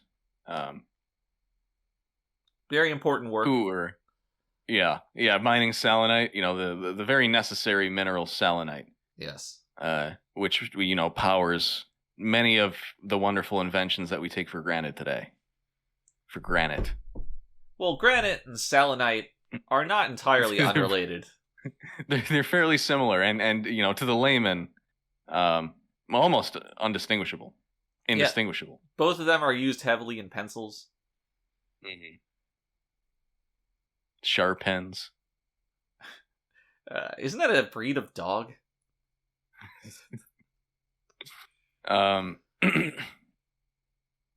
Yeah. So Picard needs to mediate some minor dispute. Don't underplay it. It's pretty heavy. These Pentas 5 fellas, they not a are minor dispute. No, notably prone to violence. And I do want to note that a concerted effort was made to cast a white man in the role as the only on-screen representation of this group, which we did successfully. And he does a good job. Actually, I like this guy. Durgo? Yeah.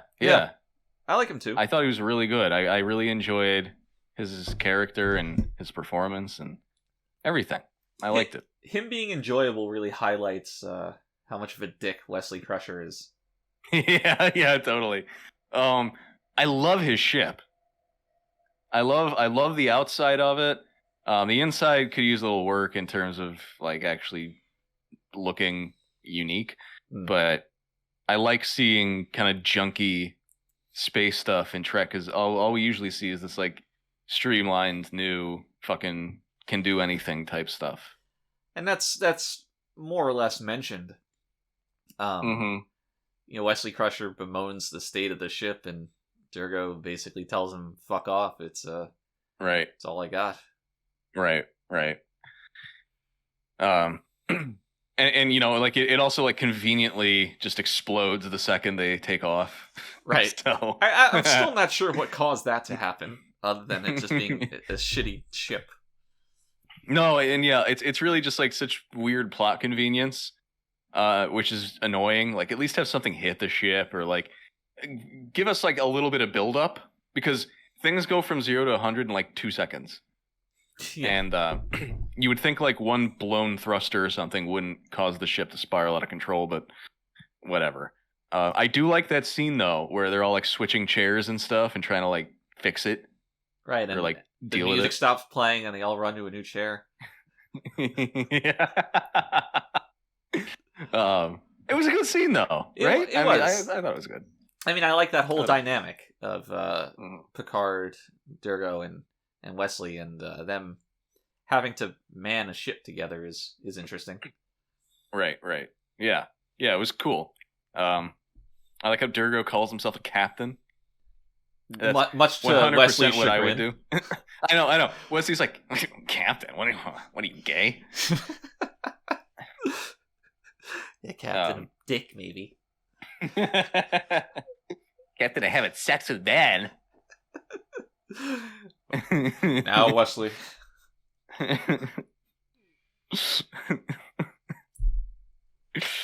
Enjoyed a good romp in the sack with a man before.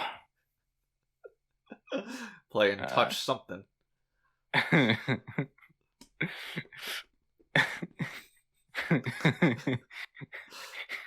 Every now and then I have Commander Data milk me.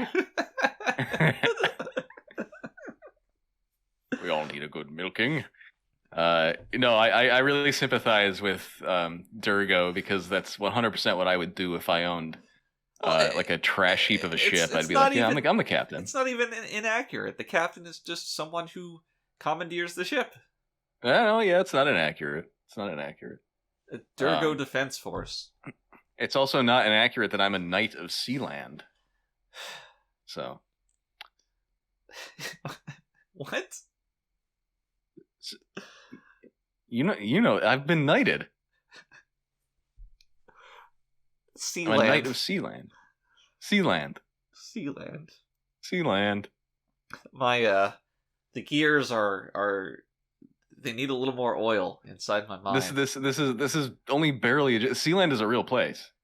What? It's like an old like rig off the coast of the UK that's declared its independence, and you can be knighted at Sealand for like $200. Ah, and you did this without telling me? I told you. You just never listened to me. What? Yeah. No, what did you say? Yeah. Where were we? Okay, yeah. So they crash land onto the only Class M planet, whatever that means. No, moon. Class M moon? Is that what the M stands for?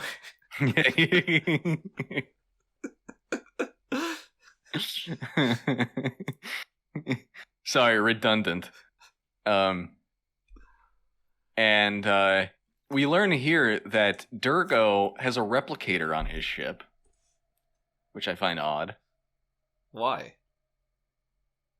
Doesn't that seem like fancy technology to you? Do you think that simple people don't eat?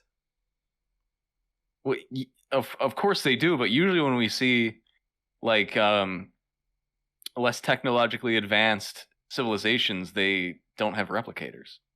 But I think Durgo is Federation adjacent. Oh, then we're gonna have to unfollow him on Twitter, I guess.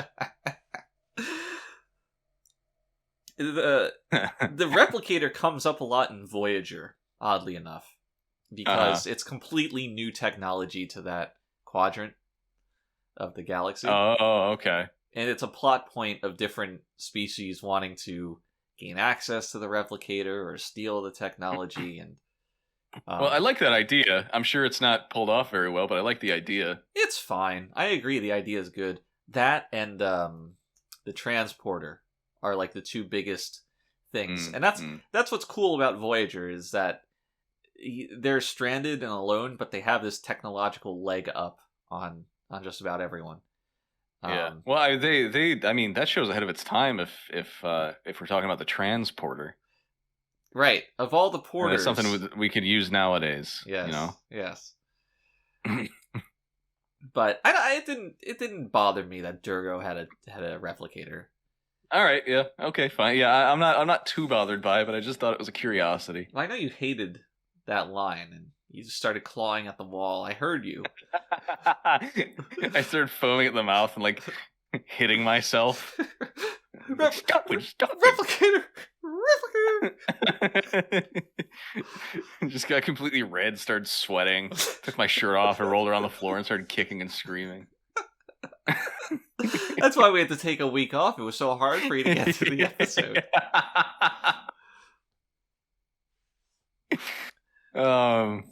So there's this general animosity between General So's. But I liked the one moment of Picard says, "Oh, we got to go for the mountains," and Durgo's like, "What are you fucking talking? We're never gonna make it." Yeah. That was a good scene. I like that.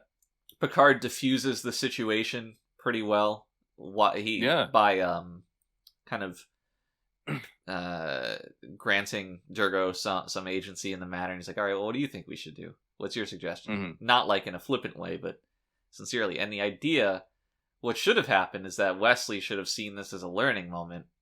He does not.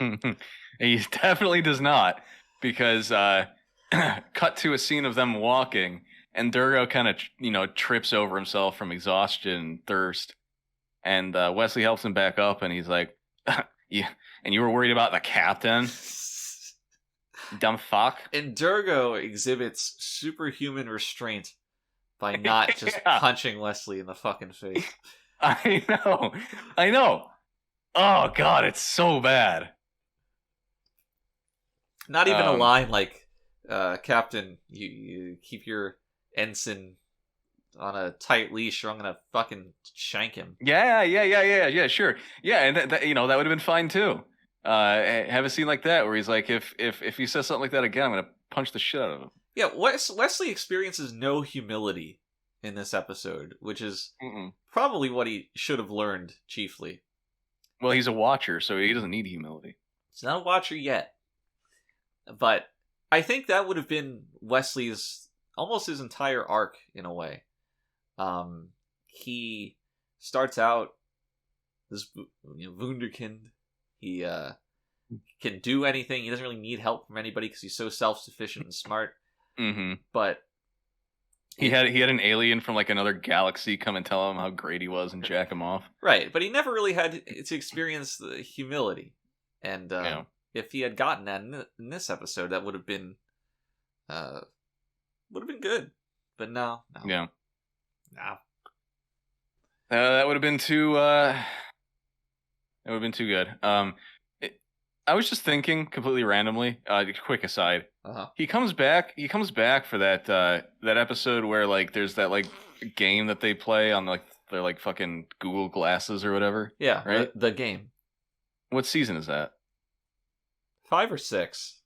Okay. I'm leaning to 5, but now I gotta. I think it's 5. I think it's 5. Why do you ask? Well, I just think it's funny that like he leaves in this season, and comes back like the next season. Yeah, it is the next season. Like I don't know. He gets with Ashley Judd. Ashley Chud. Ashley Judd Dredd.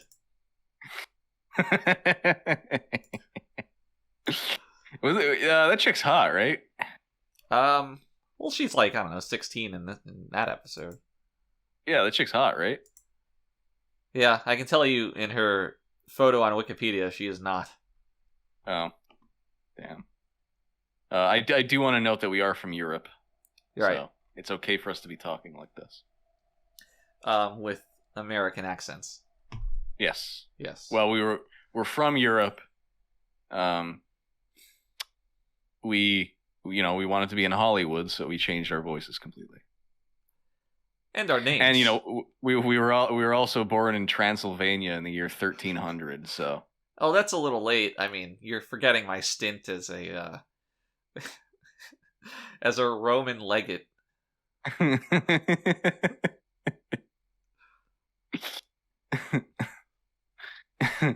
that time you killed Caesar?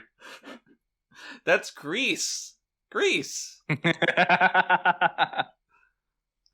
He hates it when I do that.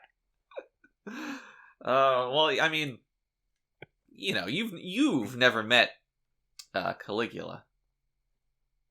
I find him to be one of my biggest influences.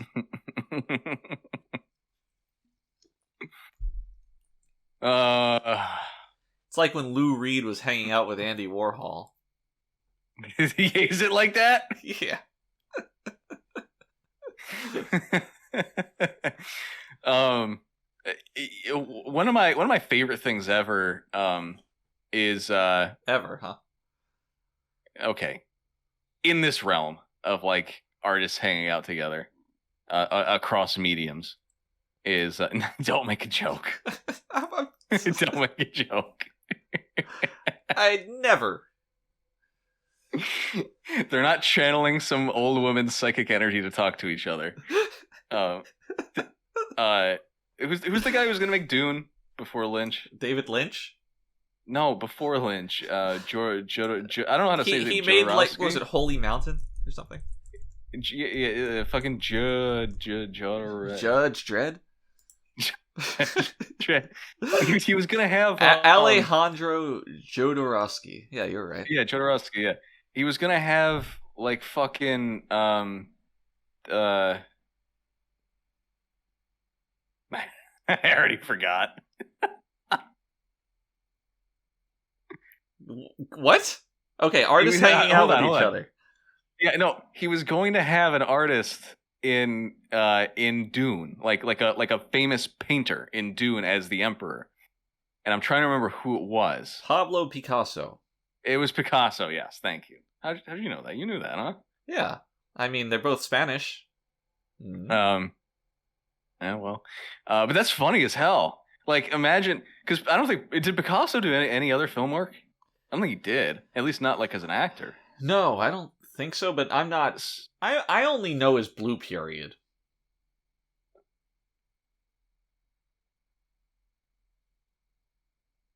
The gears are turning. I've disarmed you so thoroughly. I know, Jesus Christ. I was like, wait a minute. I was so close to following up with that. But yeah, I just think it would have been like super interesting to have like Picasso on film as some fucking dumbass sci-fi character. I mean, there's a lot of things about that film that really teased the senses to what could have been. Damn shame. Oh well. Anyway, all right. What do we do? They get into the cave, which I don't know about you, but I'm perpetually tired of cave sets. I fucking hate cave sets. Well, it doesn't help that it's always the same set. It makes me feel bad because I know like work obviously goes into it, but it's just so fucking boring. You don't like characters being surrounded by styrofoam? Right. My mind flashed back to Geordi fucking crawling around in the dark in that cave from like 3 seasons ago. With the Romulan? Yeah, with the Romulan. Wait, did we watch that episode? Did that happen? Yeah. I know the episode. I don't recall if we talked about it or not. Oh yeah, we did. It's an early one. It's like Enemy Mine, but with Romulans. Yeah, sure. Do you know Dennis Quaid? I know of him. You know Randy Quaid? I think we were at the same party once. Well, only Dennis Quaid was an Enemy Mine. Okay. That was with bereft of an actual mine. It was more like My Enemy. Enemy Mine. Right. All right. Okay. So they're in a cave. They're in a cave. They see a fountain. Right. And water. Water. Not a soda fountain. Oh, we forgot to talk about the fake out where we think that Durgo has water, but it turns out he drops it in the cave when they've stopped, and he's like, "Oh, it's actually alcohol." Yeah, because he pulls out a bottle. He's bringing up the rear while they're walking. Hey, he's bringing it up all right. Right, and he pulls out a bottle and he takes a drink of it, and like, oh my god, he's holding out. And then it comes out that he's had this bottle in the cave, and it turns out it's alcohol. Picard tears into him for if because it's going to dehydrate him instead of hydrate him. Wesley tears into him because he's an asshole and a prick. But it was they insist that they can use the alcohol as a coolant. And I remember that this took several takes because Patrick kept saying coolant. Coolant, yeah. Not a difficult word, but I'm not sure. This it makes me suspect that he didn't know what a coolant was. Right. Like, he thought it was some kind of insect, maybe? Alien insectoid? Right. Yeah, sure. I don't know. But there's water in them there caves. Yep. And they try to get it, and a vengeful alien spirit stops them. Yeah. Essentially. Yeah, we have quite the little effect going on here, both digitally and physically. This Durgo shoots the force field around the fountain, and he doesn't let up, despite Picard telling him to stop like 5 times. And he can see this like weird bird of light flying around and banging its head against the walls and screaming and screeching. But he keeps firing at it until what happens? There's a cave-in. Some rocks fall on Picard. Right. And this is how Picard gets injured, and he's critically injured. Yes. That beautiful scene of styrofoam. Rocks falling on Picard. Yeah. I don't know how Picard predicted that rocks would have fallen, because they weren't falling at the time he screamed Wesley and pushed him out of the way. Right. But Picard's got a sixth sense for these things. He's got a sixth sense. He's got a sixth sense, that Picard. He's just sick all the time. He's sick. He's disgusting. So well, they still don't have a cure for HIV in the future, so that's his sixth sense. He's down and out in a bad way. He's broken his leg or something, and his head is like caved inside. In. Yeah, he's bleeding. Yeah, that's what Durgo said. I've seen this before. He's bleeding inside. And Durgo's adamant that Picard's not going to make it. Wesley's like, no. So, but they have to get the water. They gotta get the water, and this is where Picard tells Wesley, you got to stand up to Durgo and make sure he doesn't do anything stupid, and that doesn't happen. That doesn't go anywhere. Yeah. No. Instead, Durgo takes charge of the situation, and he comes up with a plan. Right. His plan is just to shoot at the thing, and then have another phaser shoot at the thing, and then while the sentry is distracted by the other phaser, he'll shoot the sentry, I think. Something like that. Yeah, to use a second phaser, but all that happens is that Wesley sets up the phaser to fire autonomously, Durgo does his part, and both that phaser and Durgo get caught in a web of really the series' most inspired use of semen yet. Yeah. I actually have a quote from the script here, if you would indulge me while I read it. Okay, yeah, let's hear it. So this is a parenthetical in the script. So Durgo goes up to a ledge and fires. The force field instantly appears. Then, Wesley's phaser fires, and a sentry immediately deals with it. Then, it goes after Durgo and envelops him in a white substance. There are screams, and then silence. Wesley creeps out of his hiding place. Durgo is wrapped in cum and is very dead. Wesley reaches out to touch it, then thinks better of the act. Mm-hmm. Just inspired. Wow. it came out so good in Oh, many you know ways. it did. Um, If I recall, and we all had to contribute to that. we did. I was just about to bring that up. Yeah, we had like a communal sesh. Right. At the end of, I think it was probably the first or second day of filming, because we didn't want to dehydrate ourselves. Well, this is Or, where or we learned become about dehydrated. This is where we learned about Will Wheaton's refraction period. Right. Oh, he was a champ. Now, He just kept going. Usually when we did these things, it was one of those, the slowest person has to eat it situations, but not this time. Right. This was for a greater cause. Fun fact, even though he wasn't in the episode, we had Colm there as well, and he was playing guitar while we were doing this. Yeah. Like little folk songs. Mm. And we would kind of like dance around this big tub, this big like tin tub, and do our business, and wait for the urge to come back, and it was like a little party. We had food and everything. It was nice. I remember one of the folk songs, The Irish White, was about this very same act. Oh, yeah. The Irish White. Let's just go. Right. Fun times. I dream of those days. What a coincidence. I dream of Jeannie. Oh, really? Yeah.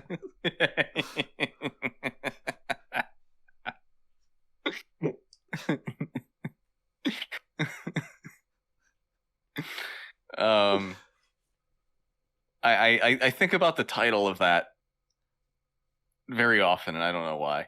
I Dream of Jeannie? Yeah. Well, I mean, it's evocative. I guess it is evocative, but it's like, why am I still thinking about it? That's a good question. Right. So, he gets encased in cum Durgo, and his plan fails. Mm-hmm. The water is still inaccessible, and Wesley goes back to Picard, and they have a heart-to-heart. And this is probably these are the best moments of the episode, I think. Picard kind of accepting his death and giving Wesley some final parting words of advice. Yeah, it was all right. Yeah. He tells Wesley to go find Boothby. Yeah. Oh, I've always loved Boothby. He was like, Boothby, he helped me. How he helped him, not too sure. Not sure if we want to know. Right. But I do want to say that Boothby sounds like a fat cartoon cat in like a Sunday comic strip. Oh, or Captain, like what did he teach? Boothby was the alley cat that lived in a trash can. He taught me to hate Mondays. The Adventures of Boothby and Picard. Boothby.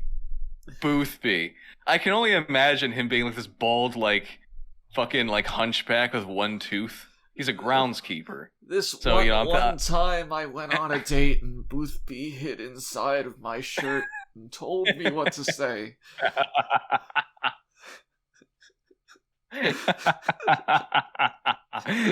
Oh man. Boothby does show up later on. Damn it, you knew that? I knew that. Was this your trivia? Yeah. I can tell you the exact episode. It's of TNG? Yeah. Alright, never mind.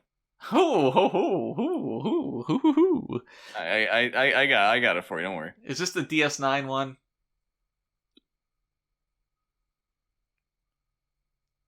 Alright, keep your secrets. Sorry, I was drinking. Alright.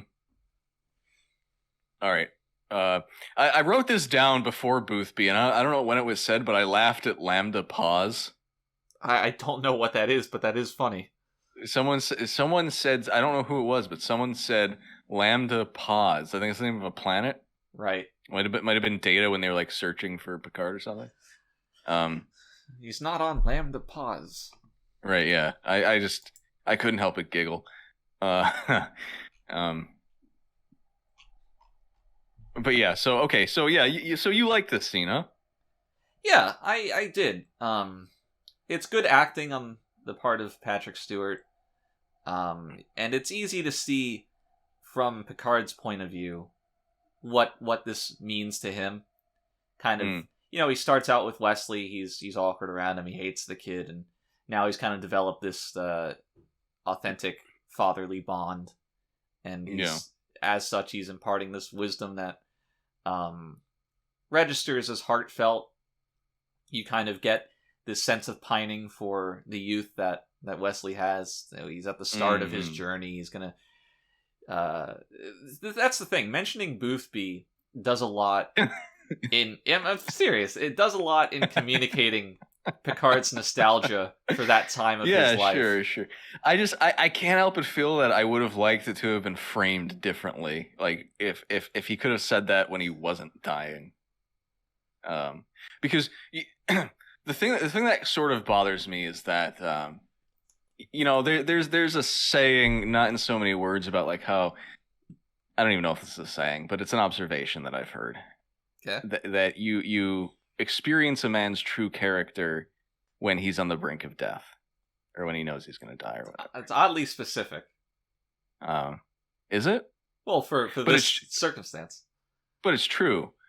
And I would have liked Picard to have more agency. It almost feels desperate on his part to be like, well, like I'm dying, so I better get all these emotions out. I would have liked him to have a little more agency in that, like, I disagree. Okay, well, like Wesley's leaving, and at this point I should probably like step out of my shell, my comfort zone, or maybe even mature and tell him what I'm actually thinking. See, that's what I think happened, because usually you don't get Picard being so outwardly nostalgic and yearning for his youth. He usually seems pretty content with where he is in life.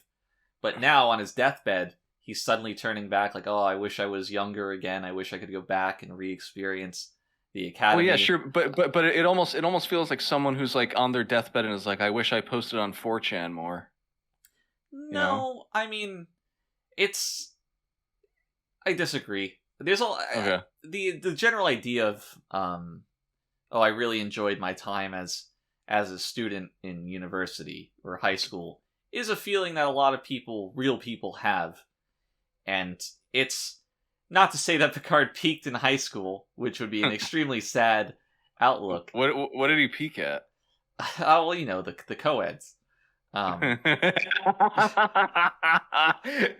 Just really quick aside, the word co-ed is so funny, and like it's so funny to think we were still using it like 10 years ago for like Girls Gone Wild commercials. But barely anyway. Legal co-eds. Yeah. It is funny to think of Picard using that word, especially. Oh, Wesley, I'm so jealous of you'll be chasing co-eds before the year is out. What's a co-ed? Oh, I envy you, Wesley. I wish I could go back to Hogwarts. Oh, Wesley, I know you'll be a fine Ravenclaw.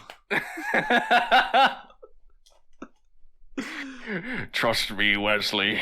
You have to try the polyjuice potion. Wesley, there's someone I want you to meet. Seek out Hagrid.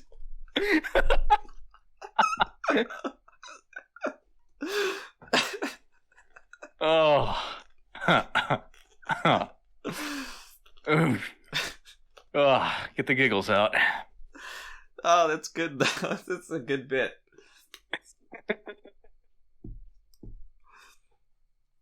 I don't know. I was pretty satisfied with Picard's depiction on his imagined deathbed. Okay, that's fine. I mean, I might be projecting. But following this, it's Wesley's final resolve to get the water. Yes, and so he tinkers with his little phaser, his quadcorder. No, his tricorder. He wishes it was a quadcorder. Quadcorder. This episode wouldn't even have had a conflict if it was quadcorder. No. They would have been able to get off the planet with the quadcorder. Right. So wait, hold on. Before we move on from this, I want to pitch our latest T-shirt Just Okay. for everyone to go get it on Teespring. Yeah. It's Boothby depicted as a Booth Babe from E3, and it's a man drawn as if he was under the male gaze to look like a babe. Yeah. Yeah. So it's we thought why not give them a taste of their own medicine? Right. And then we had a takeoff of this, which was Booth Babe, but it's the pig. Is that a shirt now? Those are 2 new designs that are going up on the store on Monday. Oh, it's exciting. Yeah. I might buy one. Yeah, the XXXL is pre-sold out. As all of our that's shirts okay. are. I'm only a double XL. Right. That's good. Yeah. So Teespring / what, the Readier Room? Readier Room. Okay. The Readier Room was taken, I imagine. Yeah, as it always is by that one room that is even readier than us. And for those just joining us too, don't forget to go to patreon.com/the Readier Room. And become a patron. Yeah, just a couple bucks. If you are a patron, you get access to the episodes 5 weeks in advance.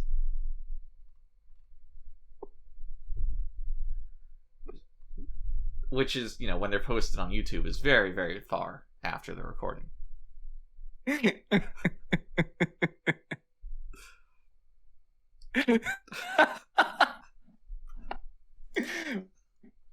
5 weeks in advance. Yeah, that's what can I say? We have amazing planning. Yeah. It really affects the opening topical portion of the show, but what can you do? Really embarrassing that time we talked about Sandy Hook 5 weeks after it happened. Well, it was even stranger when we talked about 9/11 5 weeks before it happened.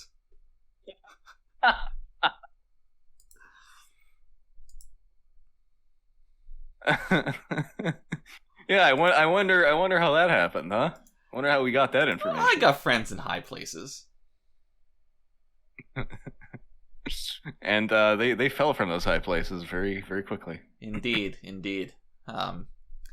I was actually a member of the crew. I was also chief consultant of services on the Ku Klux Klan. No, I was going to say the Paul Greengrass film. I'm sorry. The one, I forget the name of it. United 93.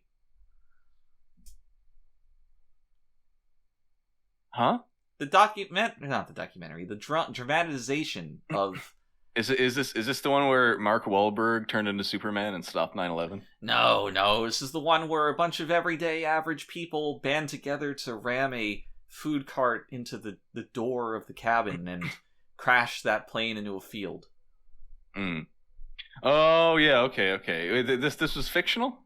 Well, it was based on 9/11. Have you heard of 9/11? I mean, yes, I know what it was based on. This was an act of fiction, a work of fiction. Well, they didn't stage another plane crashing into the field, if that's what you're asking. No, but I thought, look, it's either fiction or a documentary. Well, that's not true. A documentary with dramatization? It could be stranger than fiction. It could be. But this was as strange as fiction, but it was neither a documentary nor a dramatization. It was just a film covering the events. Okay, all right. That's all I wanted to know. With actors and characters that were based on real people. That's all I wanted to know. But I don't know why you had to make it so hard. The plane didn't really crash while making the film. It's a special effect. Okay. All right. The most special effect. Next you're going to tell me fucking Durgo's shuttle didn't crash. Well, I mean, that really did crash on Tatooine.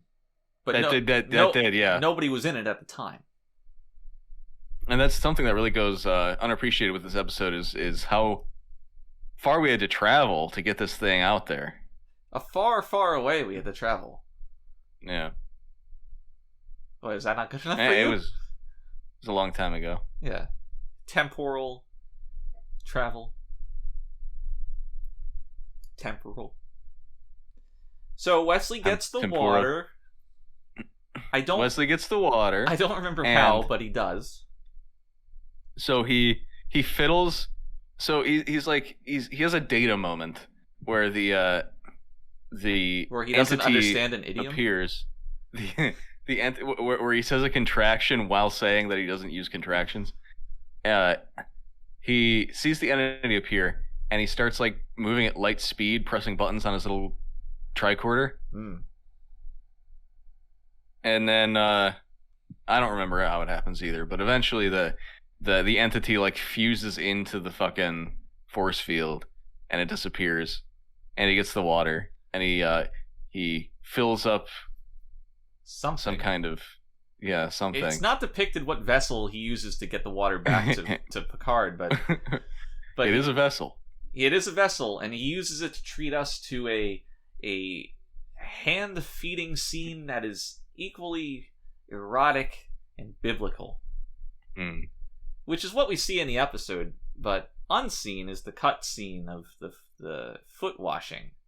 He also used the water to wash Picard's feet, which fans of the Bible will recognize the importance of that. Yes, they will. It was a bit of a a reference, maybe a little bit of a crossover. Right. A little bit of a metaphor. I mean, some might say that it was a forced metaphor, metaphorced, but I wouldn't say that. Are you a fan of the Bible by any chance? I was in the Bible. I thought it was good when it came out. Yeah. But I don't know. It's kind of overplayed now. There's so many adaptations and. Yeah, I always thought that Paul's adaptation of the Bible was a little out there. Yeah, eventually, they started adding too much to it. They took out like all my favorite books. Right. Now you can't even get your hands on them. This might be a little hipster of me, but the Dead Sea Scrolls. Perfect. Chef's kiss. Those were the days. I used to kick back, read my favorite Dead Sea Scroll, sipping pina coladas, getting caught in the rain. Yeah, which ironically is what destroyed the Dead Sea Scroll that I was reading. Right. And what made it lost media forever. So. Well, the pina coladas were always a little too salty, made from the Dead Sea, which was crate levels of salt. Yeah. There's a reason they call it the Dead Sea. Right. Do you know what a bronze bull is? I can show you. This is one of the torture devices that Christians in Rome were killed in. They were encased inside of a bronze bull and boiled alive because they they wouldn't give up their faith in Christ. Right. Well, they got what was coming to them. Yeah. Well, I can imagine Christians at the time were probably really fucking annoying. Well, they are like, oh, look, it's my hidden fish symbol. I put this fish up so you know I'm a Christian, but you're not supposed to know that. And then other people, oh, I see your fish. You know that Jesus fed 300 people with only 2 fishes and a loaf of bread? And they'd say, I did know that.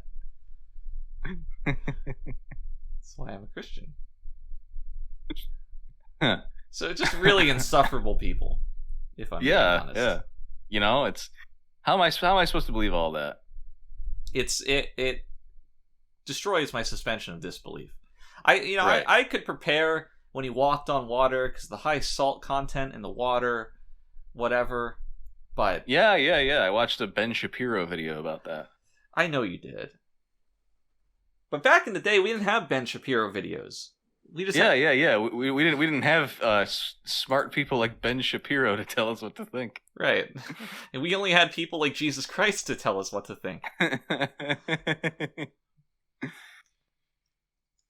You know where he's from? I bet you've never even been to Nazareth. One time, the story of my I don't want my conversion, my change, my transformation. I was on the road to Damascus. God. And I had a fateful encounter. Stop. We're not doing. Me? How much of the Bible? You've really internalized this, haven't you? Who hurt you? I'm a big Bible stan. I can't keep up with you. I really haven't read a lot of the Bible. That's a shame. But I wasn't even making a Bible reference. Okay. So anyway, not that anything I say is it's all true stories from my life. It's a reference. Oh, I'm sweating my ass off in here. Yeah. Can you open that window? No. If I get up, the ensigns will hear my chair creaking. And they oh, that's true. That would be unprofessional. People leave comments, stop creaking the chair. And I say, Stop sorry. creaking. I'm sorry. Stop skeeting. I'm a skeet shooter.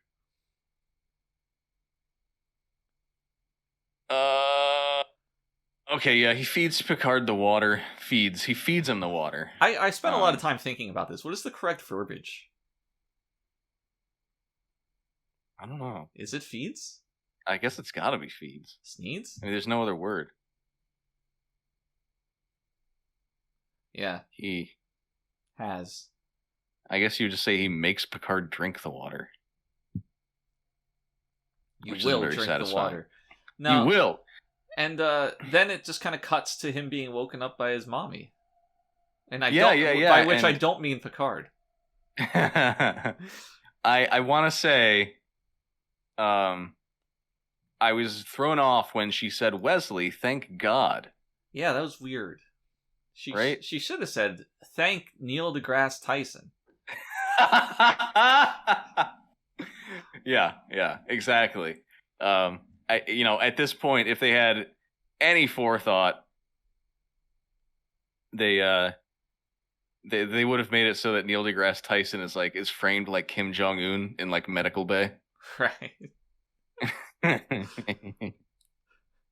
Or just every room on the Enterprise, every room on every Federation ship, building, right. organization. And it'll have like a quote, like a placard, like below him, and it's like about narcissists looking in mirrors or something. They would just greet each other. NDT. This is actually perfect. I like this a lot. This is a good idea. I think this actually happened in Voyager. I would not be surprised, honestly, if Neil deGrasse Tyson showed up at some point in some shitty Star Trek show. That would be hilarious. Discovery? Oh no. Oh, there's not even like cheese at that point. This is going in the notebook for our inevitable Star Trek fan film, though. Inevitable. It's not much of a fan film if one of the creators of Star Trek makes it. Let alone it kind two of them. is. It's not official. Well, it depends on how many fans we. All right, I guess, yeah. You don't call it a fan film. Call it a fed up with Star Trek but still making it anyway film. Well, half of the people ever hired to be actors on Star Trek are always like, "Oh, I was such a fan of the original series." And does that make it a fan production? No, but what makes it not a fan production is that it's owned by Paramount or whatever, and they produce it. Right? I guess. But yeah, so anyway, Crusher says, thank God. Wesley, thank God. Which I guess implies that she's a Christian. Well, there's a number of gods out there. Yeah, well, simplifying it. And Picard and Wesley hold hands. Thank Allah. As Wesley, inshallah.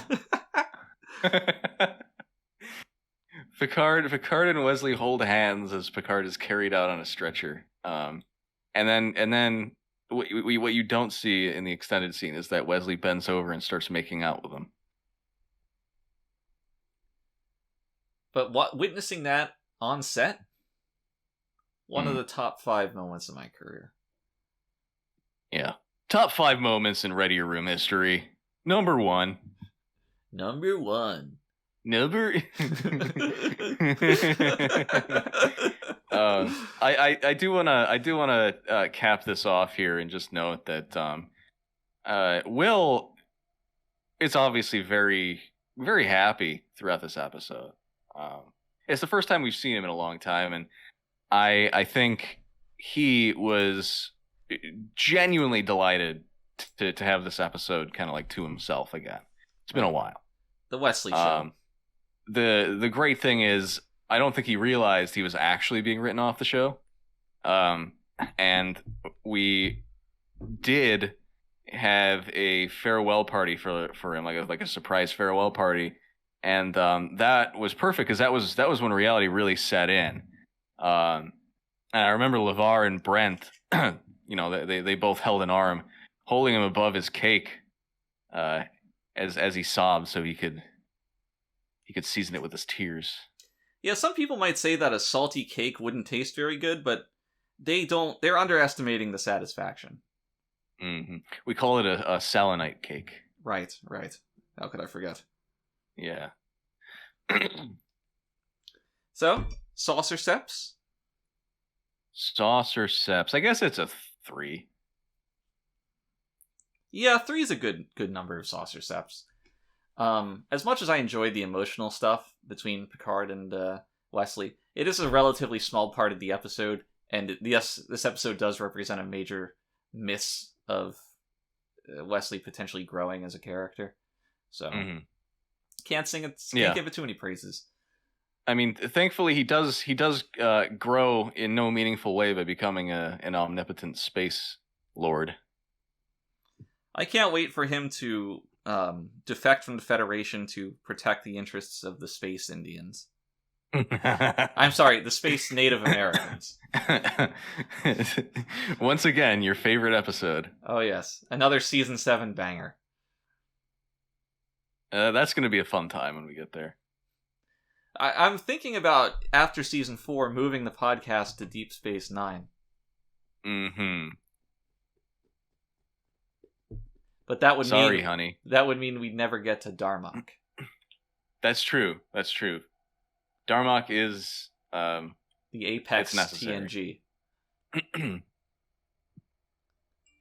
It's no. So, no, go ahead.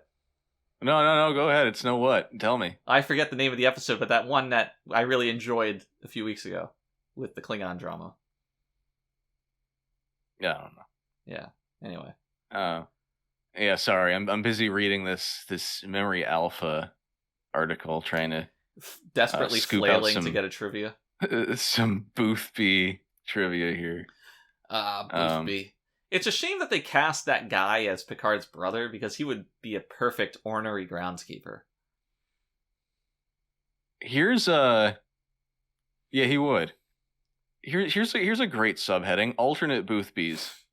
Ooh, bigger Boothby. Where do okay? No, you know what? That's a bad question because you're gonna know. Never mind. I don't have any questions for you. There are alternate Boothbys in Voyager. Really? Yeah. I'm not familiar with this. Like alternate actors, or yeah, but if I asked you, no, it's the same guy. If I asked you, you would know because you've seen all of DS9. And he's obviously not going to be in Enterprise. Oh, okay. So it's like what series? Yeah.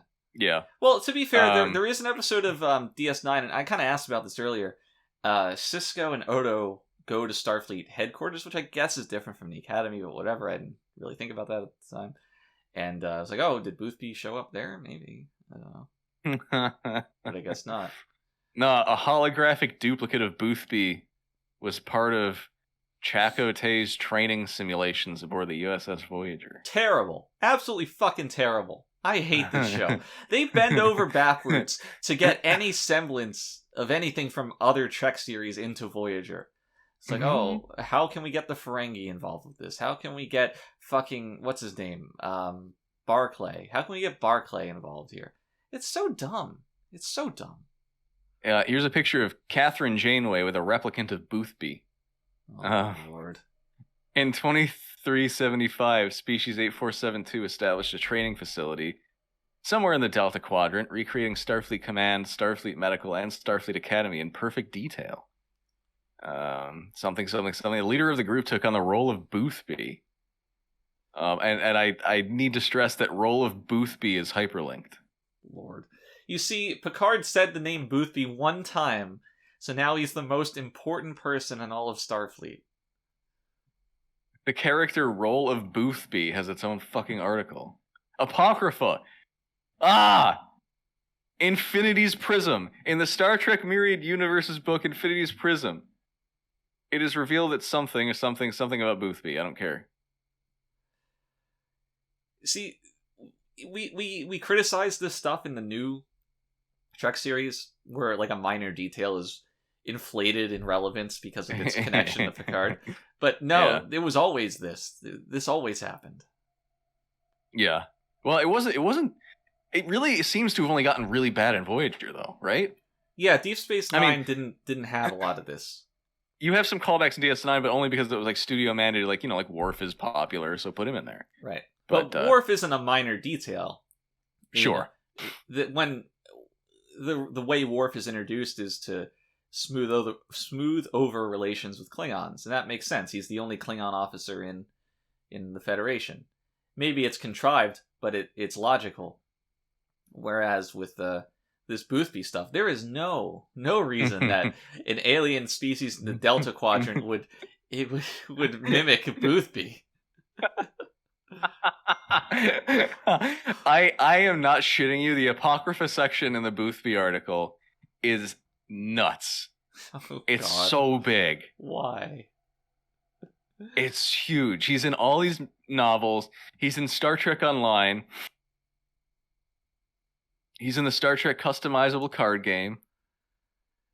Well, in Star Trek Online, when I build my ensign, I need him to be mentored by Boothby. By Boothby.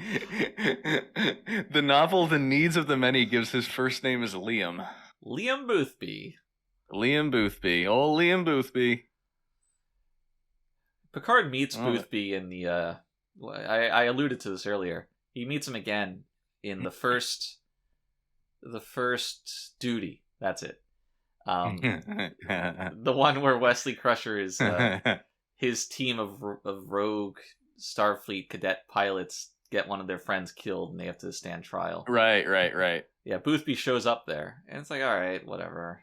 Picard meets Boothby again and Boothby's just kind of like a dick. He's like, oh, Picard, you always sucked. Well,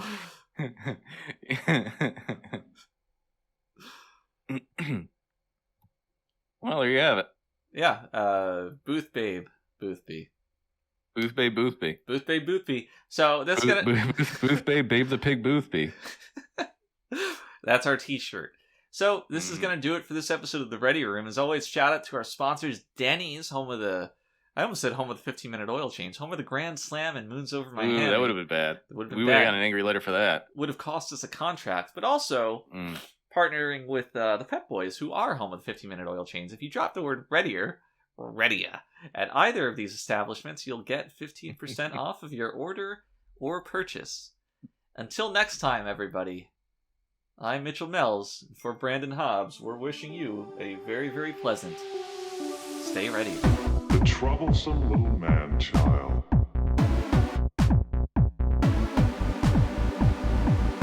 I stand before you defrocked, condemned to be a member of this lowest of species.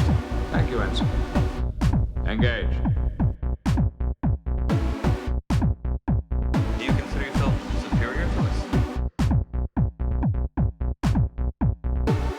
Should have told him to mind his own damn business.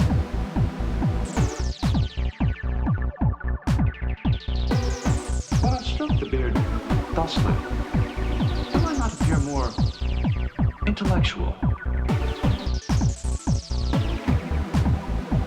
Computer, freeze program.